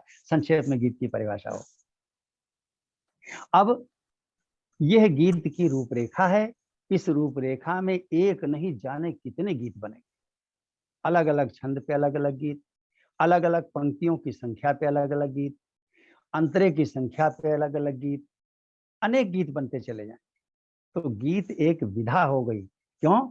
इसकी एक रूपरेखा है जिसके अंदर विन्यास अनेक। संक्षेप में, गजल की एक रूपरेखा है और उसके अंदर विन्यास बहुत से हैं, गजल जाने कितनी बहरों पे कही जाती। गीतिका की एक रूपरेखा है, उसके विन्यास बहुत से हैं। मुक्तक की एक रूपरेखा है, क्या रूपरेखा है? 4 पंक्तियां होती, चारों एक लय में होती, पहली दूसरी और चौथी तुकांत होती है, तीसरी अतुकांत होती है, मुक्तक की परिभाषा होगी। लेकिन ये परिभाषा एक रूपरेखा को बनाती है, जिसके अंतर्गत एक नहीं अनेक विन्यास मुक्तक के बनते हैं। तो जहां रूपरेखा एक है और उसके अंतर्गत बहुत से विन्यास बनते हैं, उसको हम विधा कहते हैं। और जहां पर केवल एक ही लय को परिभाषित किया जाता है तुकांत और चरण संख्या के साथ में, वो छंद होता है। ये मेरा निवेदन है। अब हम आप मिलकर के तय कर लेंगे, कोई इसमें गड़बड़ी होगी तो। ये बहुत सुंदर। तो सोनम जी और रश्मि जी का बहुत पहले से हाथ उठा हुआ है, उसके बाद में नम्रता जी के पास आते हैं। तो रश्मि जी अपना प्रश्न पूछिए। जी नमस्कार। सबसे पहले तो नमस्कार। और बहुत बहुत साधुवाद आपको कि इतना सुंदर व्याख्यान दिया, बहुत ही रोचक, रुचिपूर्ण और बहुत ही सारगर्भित, और जितने भी शब्द प्रयोग करें वो कम पड़ेगा। आप जैसी तो विदुषी का समागम मेरा सौभाग्य है। आदेश करें जी, बताएं। केवल एक छोटा सा संशय मन में था, तो वो पूछना चाह रही थी कि आपने जी कहा छंद और छंद मुक्त, तो आपने कहा छंद मुक्त जैसा कुछ नहीं होता है, क्योंकि छंद का अर्थ ही है प्रतिबंध। तो जी उसके आगे ही आपने कहा कि मापनी मुक्त, तो मापनी जी, भी प्रतिबंध से जुड़ा हुआ है, वो भी बांधने वाली चीज है मापनी, उसको भी आपने वो मुक्त कहा। तो बहुत सही किस कहा, तरह से बहुत अच्छी बात कही आपने। पहली बात तो मैं पहले सुधारना चाहूंगा कि जी छंद मुक्त से मैंने आपत्ति नहीं की। छंद जी मुक्त हो सकता है जी भाई, ललित निबंध, कहानी और जाने कितनी विधाएं हैं, वो सब छंद मुक्त हैं। नहीं, आपने उस शब्द लेकिन के लिए कहा कि छंद मुक्त हमने शब्द सही एक, नहीं है। मैं आपकी ही बात को कह रहा हूँ। जी तो जी जी हमने जो आपत्ति की है वो मुक्त छंद से की, कि छंद जी स्वयं एक बंधन है और मुक्त जी बंधन का क्या अर्थ हुआ? कुछ भी नहीं हुआ। ये जी मेरा निवेदन था। अब ठीक है। आपने ये कहा कि भाई मापनी मुक्त को आपने ये तो खुद ही मापनी मुक्त हो गया, तो क्या ये मुक्त छंद है? नहीं, मापनी से मुक्त है, लेकिन अन्य बंधन उसमें है। एक ही बंधन थोड़े है मापनी का। जिनमें मापनी का बंधन नहीं है उनमें मात्राओं का बंधन है, यति का बंधन है, आदि में क्या होगा, अंत में क्या होगा, क्या वर्जित है, क्या मान्य है, ये सारे बंधन है कि नहीं? जी हाँ, बिल्कुल समझ में आ तो गई आपकी जहाँ बात। छंद है वहां बंधन है।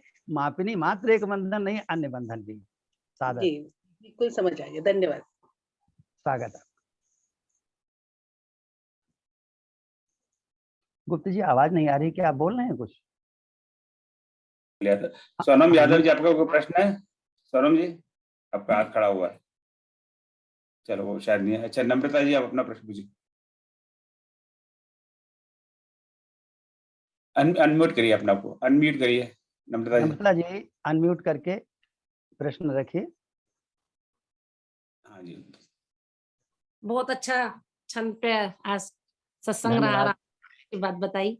शो आपका जो मैथ साइंस है, तो यहाँ पे आपने मापनी में बहुत अच्छा उसको प्रयोग किया, और जी हिंदी साहित्य के लिए बहुत ये वरदान साबित हुआ। बहुत ही धन्यवाद, माँ की कृपा है, ये सब माँ की कृपा से चलिए, होता है। आपका कोई प्रश्न नहीं है ना, तो ठीक है।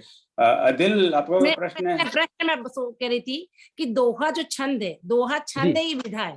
जैसे मुक्तक एक मुक्तक विधा होती है, का गीत विधा होती है, तो दोहा में छंद मतलब दोहे में 13-11 मात्रा होती है, और दोहा ही लिखा जाता है। जैसे तो दोहे को विधा बताएंगे, छंद नहीं वो नहीं, दोहा विधा इसलिए नहीं है कि हम्म, दोहा एक विशेष 4 चरणों के छंद को परिभाषित करता है और वो अच्छा बदलता नहीं है।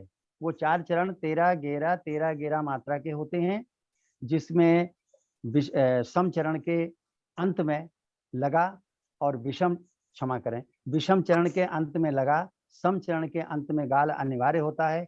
इसका प्रारंभ स्वतंत्र जगण से नहीं होता है, यानी जगण का मतलब लगाल है हमारी भाषा में, स्वतंत्र लगाल से नहीं होता है। लेकिन मैंने उसमें और जोड़ दिया है, लगाल ही नहीं, उसका प्रारंभ यमाता और राजभा अर्थात लगागा और गालगा से भी नहीं हो सकता है। ये व्यवस्था जो है ये एक छंद को परिभाषित करती है। अब इसके अंदर दूसरे विन्यास नहीं आते हैं, इसलिए ये विधा नहीं है, छंद है। जैसे कि घनाक्षरी भी एक छंद है, वर्णिक छंद, वैसे ही दोहा भी एक नहीं, छंद है। हाँ बिल्कुल बिल्कुल सही सही उदाहरण है जी। अदिल, आपका कोई प्रश्न है? अदिल जी, आपका हाथ खड़ा हुआ है। जी हाँ। आप पूछिए। नमस्ते। नमस्कार, स्वागत है आपका। आमंत्रण के लिए धन्यवाद।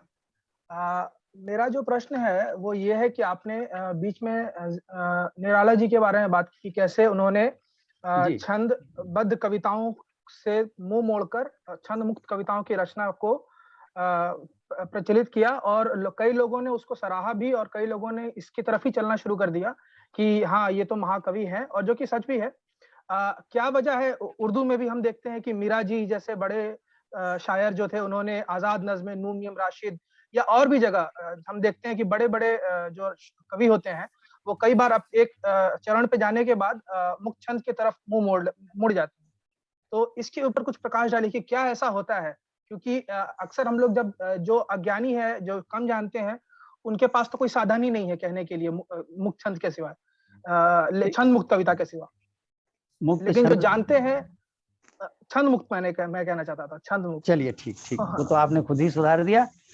तो ये जो छंद मुक्त रचनाएं हैं, इनको लेकर के मुझे कोई आपत्ति नहीं है, लेकिन छंद मुक्त को मुक्त छंद के रूप में जो स्थापित किया, प्रारंभ किया और उसको छंदबद्ध रचना के समानांतर खड़ा कर दिया, उससे क्या हुआ, उसको सम्मान मिलने लगा और नई होने के कारण उसको लोगों ने बहुत ग्रहण किया, पत्रिकाओं में, पत्रों में, सब जगह वो प्रकाशित होने लगी। और वो आसान भी था, छंद को सीखने नहीं पड़ता, चाहे जो गद्य खंड को छोटी छोटी लाइनों में तोड़ दीजिए और वो छंद मुक्त कविता हो जाएगी। मैं एक और निवेदन करूंगा, अच्छा प्रश्न किया है आपने, आपकी बात का उत्तर हो जाए तब आप बताइएगा कहाँ तक संतुष्ट हैं। कि निराला जी ने जो लिखा, उसकी उनकी रचना में कविता के सभी तत्व थे, केवल छंदबद्धता नहीं थी। जी हाँ। और वो तत्व क्या है? अलंकार है, मानवीकरण है, प्रतीक है और बिंब योजनाएं हैं और कथ्य और कहान की उत्कृष्टता है, और क्या है, भाव प्रवणता है कि वो आता दो टूक कलेजे करता, पछताता पथ पर जाता। क्या बात है। अब वो तो महाकवि थे, उन्होंने काव्य के सारे तत्वों का समावेश किया, केवल छंदबद्ध को हटा दिया। उनका अनुकरण करने के लिए लोगों ने क्या किया कि न केवल छंदबद्धता को हटाया बल्कि काव्य के सारे तत्वों को हटा दिया, केवल पंक्तियों को तोड़ना रखा और पंक्तियों को तोड़ने से उनकी रचनाएं बनने लगी। हम उसका विरोध, और यह परंपरा डालने के लिए जो महापुरुष आगे बढ़े, थोड़ी थोड़ी जिम्मेदारी उनकी भी होगी। इसलिए मेरे निराला श्रद्धेय हैं, तो श्रद्धेय को मैं कभी कुछ कह भी सकता हूँ। पिताजी से शिकायत भी कर ली जाती है अपने मन की, तो मेरी शिकायत है उनसे कि ऐसा उन्होंने न किया होता तो आज कविता ऐसे भटकती नहीं। धन्यवाद। धन्यवाद। हेलो, हाँ जी, कई मलिक जी। ये बहुत अच्छा इंफॉर्मेशन दिया उन्होंने, सूचना है। कोई किताब है इनकी क्या इस पर कि जो हम पढ़ सकते हैं? देखिए, किताब की चर्चा मैंने, हाँ नहीं, मैं बता रहा हूँ, उनकी किताब है और वो किताब ऑनलाइन एक्चुअली अवेलेबल है। नीरव जी, आपको शायद पता ना हो, हमने ऑर्डर पे की है और हमारे घर आ भी गई है बड़ौदा में, और वो वहाँ से भी शिप कल परसों शिप होने वाली है। तो वो उसके बाद में आपको इसका किताब का शीर्षक आप कहेंगे नीरव जी? मुझे इस समय याद नहीं आ रहा है एग्जैक्टली। किताब का शीर्षक है छंद विज्ञान, और कई बार वो उसका नाम मेरी जुबान पे आया, लेकिन मैंने इसलिए नहीं लिया कि चर्चा में कहीं ऐसा न लगे मैं उसका विज्ञापन कर रहा हूँ। हाँ नहीं, मैं कहने वाला था। नहीं, ऐसी बात नहीं है। छंद विज्ञान है, यूट्यूब से नहीं समझ में आएगी। हाँ नहीं, तो छंद विज्ञान में है क्या कि जैसे मैंने अभी आपसे चर्चा की, ऐसे ही मैंने लघु गुरु के आधार पर समस्त छंदों की व्याख्या की।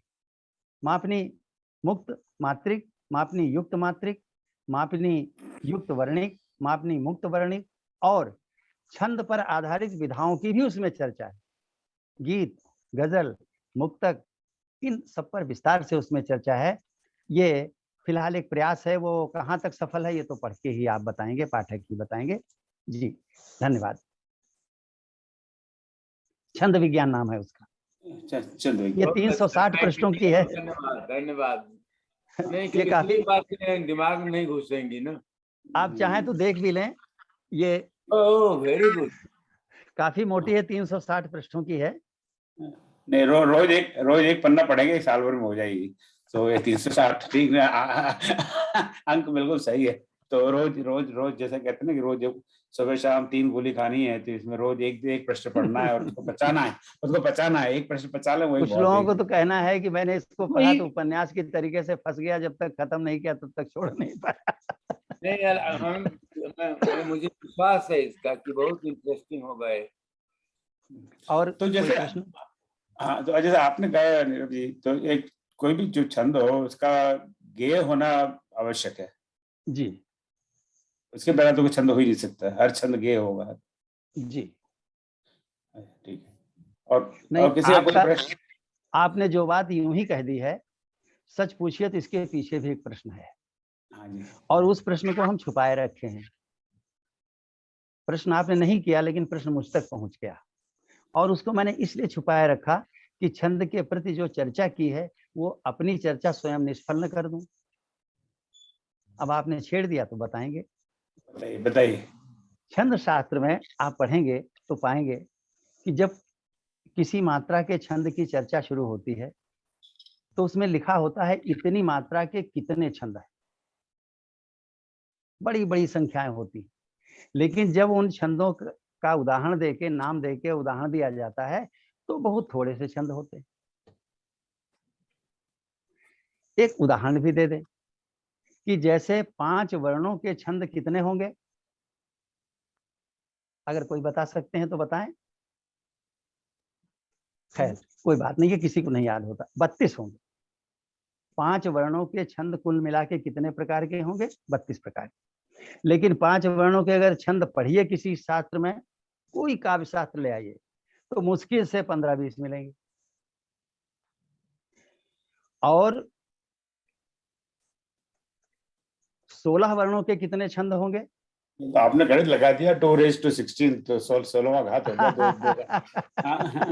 अब गणित काम आ गया। आप समझ सकते हैं। तो यही छंद शास्त्र में व्यवस्था है कि 16 वर्णों के कितने छंद होंगे? 256। ये लिखा है उसमें, पढ़िएगा, छंद शास्त्र किताब पढ़िए, उसमें लिखा होगा कि भाई 16 वर्णों के कुल मिला के 256 छंद हैं। लेकिन जब वो वर्णन किया जाता है तो मुश्किल से 15-20 होते हैं। बड़ी से बड़ी किताब उठा लीजिए, चाहे हमारी छंद विज्ञान, ये तो सबके अनुकरण मात्र से महापुरुषों के प्रसाद रूप में हमने ग्रहण कर लिया है। तो किसी भी छंद शास्त्र को पढ़िए, उसमें 10-20 छंद मिलेंगे। तो जब 256 छंद थे तो इतने क्यों लिखे गए?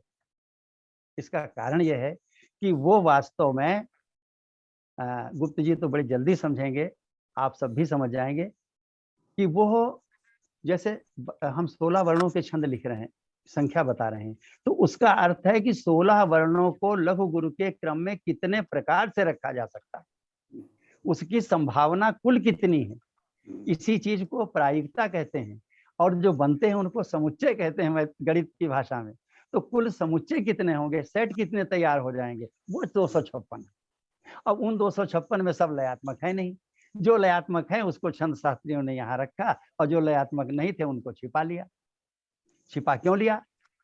अगर पिताजी कोई बात बेटे से छिपाते हैं तो उसको भी सकारात्मक रूप में ग्रहण करना चाहिए कि वो बताने योग्य नहीं है, तभी तो उन्होंने छिपाया।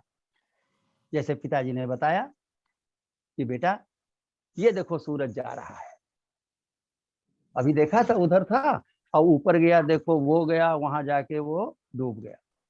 अब पिताजी बिल्कुल झूठ बोले कि सूरज कहीं नहीं जा रहा था, सूरज ने जगह स्थिर था, पृथ्वी घूम रही थी। लेकिन बच्चे की अभी वो अवस्था नहीं थी कि वो बता सकते। इसीलिए छंद शास्त्रियों ने वो बात छुपा ली कि हम 256 में 15-20 ही छंद क्यों दे रहे हैं। वो बात ये थी गुप्त कि इतने ही छंद हैं जो लयात्मक हैं, शेष में लय है नहीं, इसलिए मैं उनकी चर्चा नहीं करना हूँ। उसका रचनात्मक कोई महत्व नहीं, उससे आने वाली पीढ़ी को कोई लाभ नहीं होगा, इसलिए अपनी बात को यहीं पर रोके दे रहा हूँ। लेकिन उस कमी को मैंने लिखा नहीं कहीं, किसी भी छंद शास्त्र ने लिखा नहीं कि हम क्यों उनको नहीं बता रहे हैं। तो आपकी वो बात बड़ी महत्वपूर्ण है कि सारे छंद लयात्मक हैं जो चर्चा में है, और जो नहीं है उनको छंद शास्त्री चर्चा में लाए ही नहीं, उनको केवल संख्या में देकर के वहीं पे छोड़ दिया। शायद मेरी बात से तो इसका अर्थ ये हुआ कि लयात्मक और गेयता दोनों पर्यायवाची शब्द हैं। जी,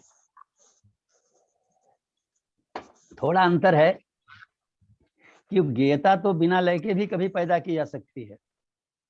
इंडिया दूध पीता है, विज्ञापन हो गया, कैसा बढ़िया गाया है। अच्छा।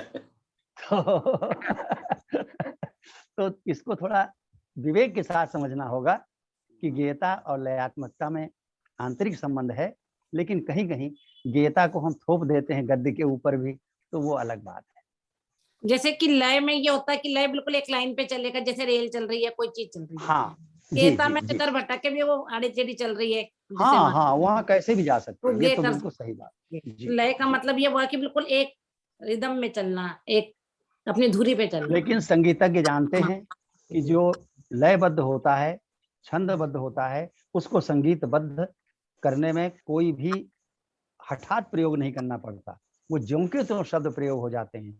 और जहां पर वो लयबद्ध नहीं होती है, उसको गेय बनाना होता है, तो वो शब्दों के साथ कुछ अतिक्रमण करते हैं, किसी शब्द की गर्दन दबा देते हैं और किसी शब्द की गर्दन को खींच के लंबा कर देते हैं, तब जाके उनका संगीत बंद हो पाता है। ताल में दबा देते हाँ, जब मैं संगीत क्षमा ज्यादा चाहता हूँ नीरज जी, आपके इस बात से मुझे इतना उत्साह हो रहा है कि कई प्रश्न आ रहे हैं, तो बाकी सब मित्रों से क्षमा चाहता हूँ।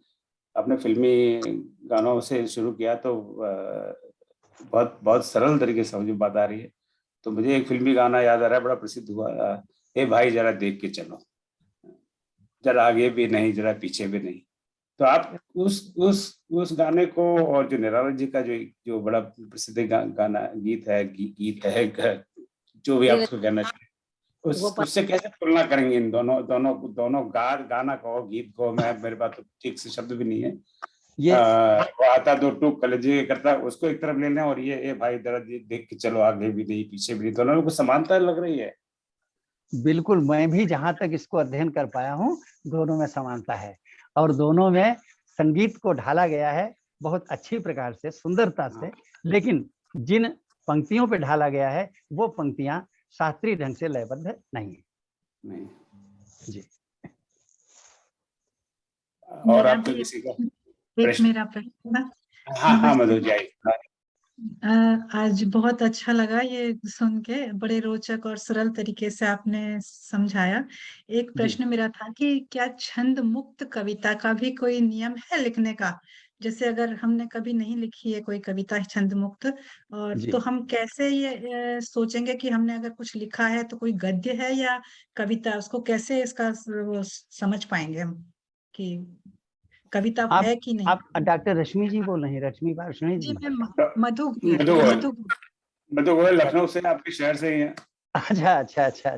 संभल के उत्तर चलिए वो हम लाभ नहीं उठा पाएंगे, क्योंकि इसकी टेक्नोलॉजी हमको सब मालूम नहीं कि हर एक के दर्शन कर सकें। और लीजिए, तब तक हमारा भी गायब हो गया कि हम दिख रहे हैं आपको? हाँ बिल्कुल दिख रहा है, और हमें केवल गुप्त जी ही दिख रहे हैं। बस आपको जो दिखना चाहिए वही दिख रहा है। मैंने एक निवेदन अभी किया आपसे कि छंद मुक्त कविता का अर्थ है कि कविता के सभी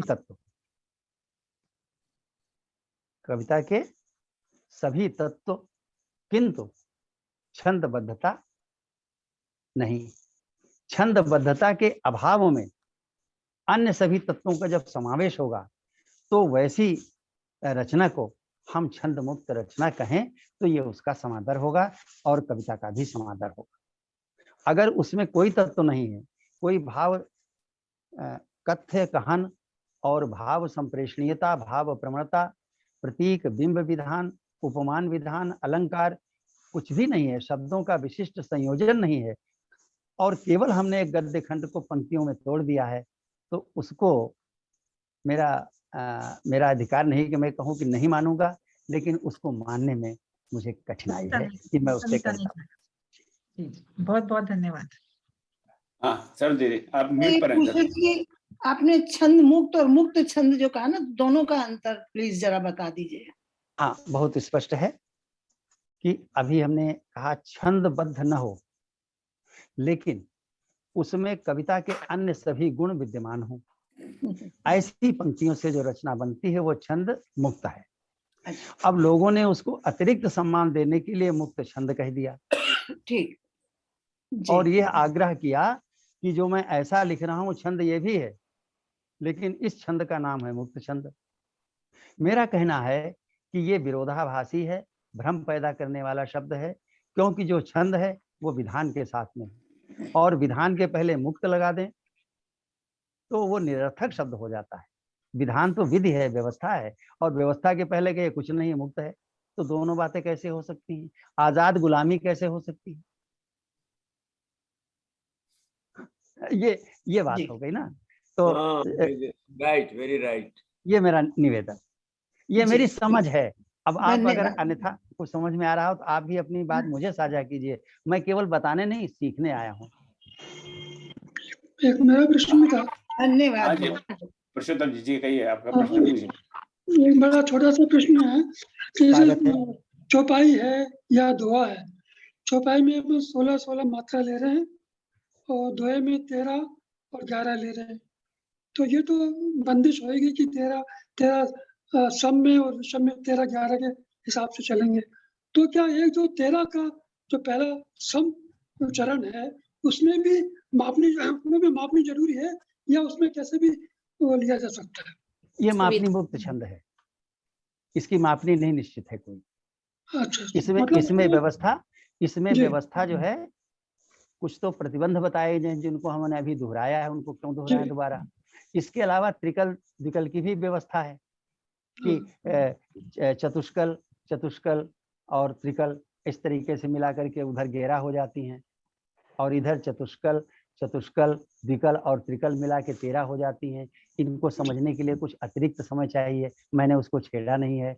तो अर्थ कुल मिला के ये है कि दोहा की कोई मापनी नहीं है, चौपाई की भी कोई मापनी नहीं है, लेकिन उसकी लय को हम बांधने के लिए कहना चाहिए कि एक परिभाषित करने के लिए कुछ प्रतिबंध बनाए हैं। वो प्रतिबंध मैं चर्चा कर चुका हूँ, दोहराने की आवश्यकता नहीं। और कोई एक बस आज की कार्यक्रम समाप्ति करें, पर और कोई अंतिम 1-2 प्रश्न? ये मात्रा गिराना कितना उचित है? लोग जो गिराते हैं मात्रा गिराना। अच्छा प्रश्न है। मात्रा गिराना अर्थात गुरु को लघु करके पढ़ लेना। अभी हमने जो फिल्मी गाने पढ़े उसमें ये काम बहुत हुआ है, मात्राएं गिरा करके।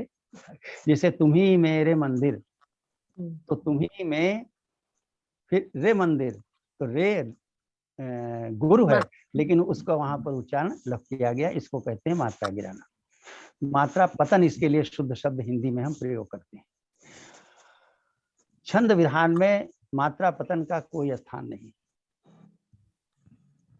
लेकिन मात्रा पतन का प्रयोग बहुत बड़ी संख्या में उर्दू काव्य में हो रहा है और कुछ उसकी अपेक्षा कम मात्रा में हमारे हिंदी काव्य में हो रहा है, और फिल्मी गानों में तो बहुत हो रहा है। तो उसको हम नकार नहीं सकते। जब किसी महाकवि ने, बड़े कवि ने मात्रा पतन करके कोई अपनी रचना की है तो उसका हम सम्मान तो करेंगे, लेकिन मात्रा पतन का सम्मान नहीं करेंगे। उसको हम पचनीय मान लेंगे कि भाई हम इसको पचा सकते हैं।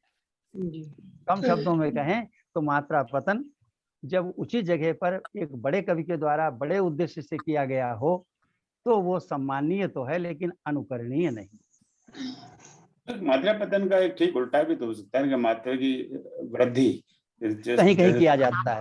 जैसे नाक को, जी गोस्वामी जी ने कई बार राम की जगह रामू, रामा लिखा हुआ है। नहीं, वो मात्रा वृद्धि नहीं है। तो क्या कहेंगे? अपने बस कर रहा के रामू, वो तो अवधि में राम को रामू कहने का अधिकार है, वो शब्द ही बदल दिया उन्होंने। और यहाँ पर शब्द लिखा गुर जाता है, पढ़ा लघु जाता है, दोनों में अंतर है। जैसे हिंदी में मेरा लिखा और पढ़ा मेरा, तो ये में हमने मात्रा पतन कर दिया। उर्दू वाले तो मीरा भी लिखते हैं, मीरा तिरा, लेकिन हिंदी में मीरा तिरा का कोई स्थान नहीं है। हम मेरा ही लिखेंगे, लेकिन मात्रा पतन करके मेरा पढ़ लेंगे। और जो आपने राम का रामू बताया, कह लेना, रामा कह लेना, यह तो शब्द को ही बदल दिया गया। तुलसीदास ने देशज भाषा का लाभ उठाते हुए, अवधि देशज भाषा है, उसमें एक बात को बहुत मेल कहा जाता है, तो इसी तरीके से उन्होंने उन शब्दों को बदल दिया है देशज आधार पर। वहां मात्रा पतन नहीं है, ना मात्रा वृद्धि। मात्रा वृद्धि कैसे होती है? जैसे कहीं पर ना है तो उसका उच्चारण ना कर लिया, अब है तो अशुद्ध ही, लेकिन इसको हम मात्रा वृद्धि कहेंगे। और ये भी सम्मान हो सकता है, बड़े कवि के द्वारा किया गया हो, लेकिन अनुकरणीय भी नहीं। सादर। बहुत सुंदर थी। मेरा एक अंतिम प्रश्न है, बाद में कंक्लूड करते हैं। वो है जो आजकल बहुत लिखा जा रहा है, हम लोग भी लिखने का प्रयास कर रहे हैं, हाइकू।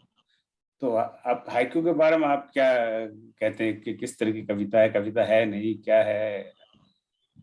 देखिए, हाइकू में केवल वर्णों की संख्या का प्रतिबंध है। 7 वर्ण होने चाहिए, और इसके अतिरिक्त उसमें कोई लय का विधान नहीं है, लघु गुरु का कोई विधान नहीं है। संप्रेषणीयता उसमें बहुत ही प्रखर होनी चाहिए। 3 पंक्तियों में से जो 2 पंक्तियां पहले की हैं, उन पंक्तियों में प्रस्तावना की जाए विषय की। जैसे कोई बहेलिया तीर रखता है अपने धनुष के ऊपर और लक्ष्य पे संधान करता है। हाइकू की जो पहली 2 पंक्तियां हैं उसमें विषय पे संधान किया जाता है, और जो हाइकू की तीसरी पंक्ति है उसमें प्रहार किया जाता है। जैसे बहेलिया तीर छोड़ देता है, लक्ष्य से टकराता है और मुंह से चाहे किसी के आह निकले या वाह निकले, कविता है तो वाह निकलेगी, और अगर कोई पक्षी है तो उसके मुंह से आह निकलेगी। कुल मिलाकर के दोनों का एक ही रूप है। तो हाइकू साधारण बात नहीं है, उसको लिखना बहुत आसान नहीं है कि मात्राओं का प्रतिबंध नहीं, कोई लयात्मकता नहीं, केवल वर्ण है 7 5 7, और उतने वर्णों में बात को इतने ढंग से कहना कि 2 पंक्तियों में प्रस्तावना हो, तीसरी में उसका प्रहार हो, संधान और प्रहार की प्रक्रिया से प्रभावोत्पादकता उत्पन्न हो, मारक क्षमता उत्पन्न हो, तब वो हाइकू हो पाएगा जैसा मैंने समझा। जहां तक विधा और छंद में विभाजित करने का प्रश्न है, ये विधा तो हो नहीं सकती। हालांकि किसी अवसर पर मैंने इसको विधा ही कह दिया, क्योंकि मैं विद्यार्थी हूँ, सीखता रहता हूँ, बदलता रहता हूँ। विचार हमारे कोई पत्थर की लकीर नहीं होते। आज जो मैं कह रहा हूँ मुझे कहीं लगे गलत है तो कल को मैं क्षमा मांग के उसको परिवर्तित कर लूंगा, परिवर्धित कर लूंगा, सुधार कर लूंगा। जो शास्त्र परिमार्जित होता रहता है वो नदी की तरीके से बहता रहता है, और जो शास्त्र परिमार्जन को स्वीकार नहीं करता है वो तालाब की जल की तरीके से सड़ने लग जाता है। इसलिए मैं विश्वास करता हूँ व्यक्ति को अपने ज्ञान को बराबर सुधारते रहना चाहिए। मित्रों, हाइकू के बारे में मेरा ज्ञान थोड़ा सीमित है, क्योंकि मैं इसको विधा नहीं मान सकता बिल्कुल। एक बार मैं कह गया था इसको विधा नहीं मानता, क्योंकि विधा में एक रूपरेखा होती जिसके अंदर कई विन्यास होते हैं। हाइकू के कोई विन्यास नहीं, एक ही विन्यास है, तो विधा नहीं हो सकती। छंद हमने कहा लय का व्याकरण है तो नहीं हो सकता, तो जाएगा कहाँ हाइकू। अभी अंतिम चर्चा मैंने ये भी कहा कि 256 में से कुछ ही छंद हैं लयात्मक जिनका कि वर्णन किया गया, बाकी को गोल कर दिया गया। तो जो गोल कर दिया गया उन्हीं में से चलो हाइकू को मान लेते हैं और इस प्रकार इसको छंद की कोट में रख लेते हैं, लेकिन विधान नहीं हो सकता। ये मेरा अपना मानना है, आवश्यक नहीं है। माहिया तो हो सकता है, फिर माहिया तो जैसे पंजाबी भी है। माहिया अलग है, वो तो 12 में बनता है, 12 10 12 में आता है, 12 उसमें लय होती है, और वो 3 चरणों का छंद है। उसको मैंने छंद विज्ञान में बाकायदा उद्धृत किया है। हाइकू को मैंने उद्धृत नहीं किया इसलिए कि या तो मैं उससे समझ नहीं सका या मैं उसे स्वीकार नहीं कर सका। पारंपरिक आपका बहुत बहुत आभार। ये तो प्रश्न एक प्रश्न क्या उत्तर देते हैं, मन में 4 नए प्रश्न खड़े होते हैं, तो बड़े आनंद की बात है आपने इतने अच्छी तरह से समझाया कि साहित्य को भी इस प्रकार से समझाया जा सकता है। ये बहुत ही आनंद की बात है। माँ की कृपा। तो आपसे प्रार्थना रहेगी कि फिर आपके द्वारा शीघ्र दर्शन हो, और आपने जो इतना बड़ा सागर जरा से लोटे में समेट लिया, वो तो अब हमारे लिए, मेरे लिए, मैं अपनी बात पर पचाना बड़ा मुश्किल है।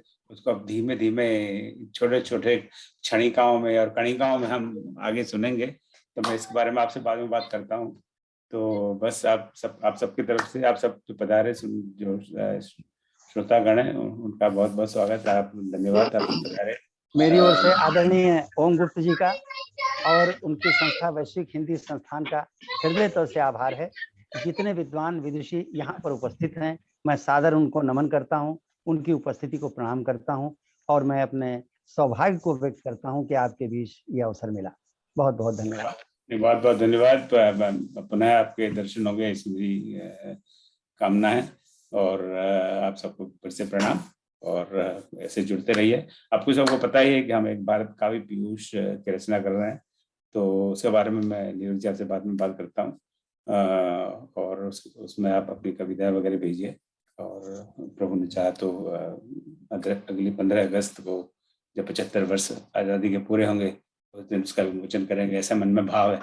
आगे तो राम जी की मर्जी। आपके सारस्वत अभियान में जहां भी मेरी सहभागिता होगी वो मेरे लिए बड़े सौभाग्य की बात होगी। अब आप हमको छोड़ेंगे नहीं। अब ओम को कोई कैसे छोड़ सकता है, तो अब तो आप बिल्कुल जुड़ गए हैं। चलिए, जय श्री राम। अपना प्रणाम। जय श्री राम। नमस्कार। नमस्कार।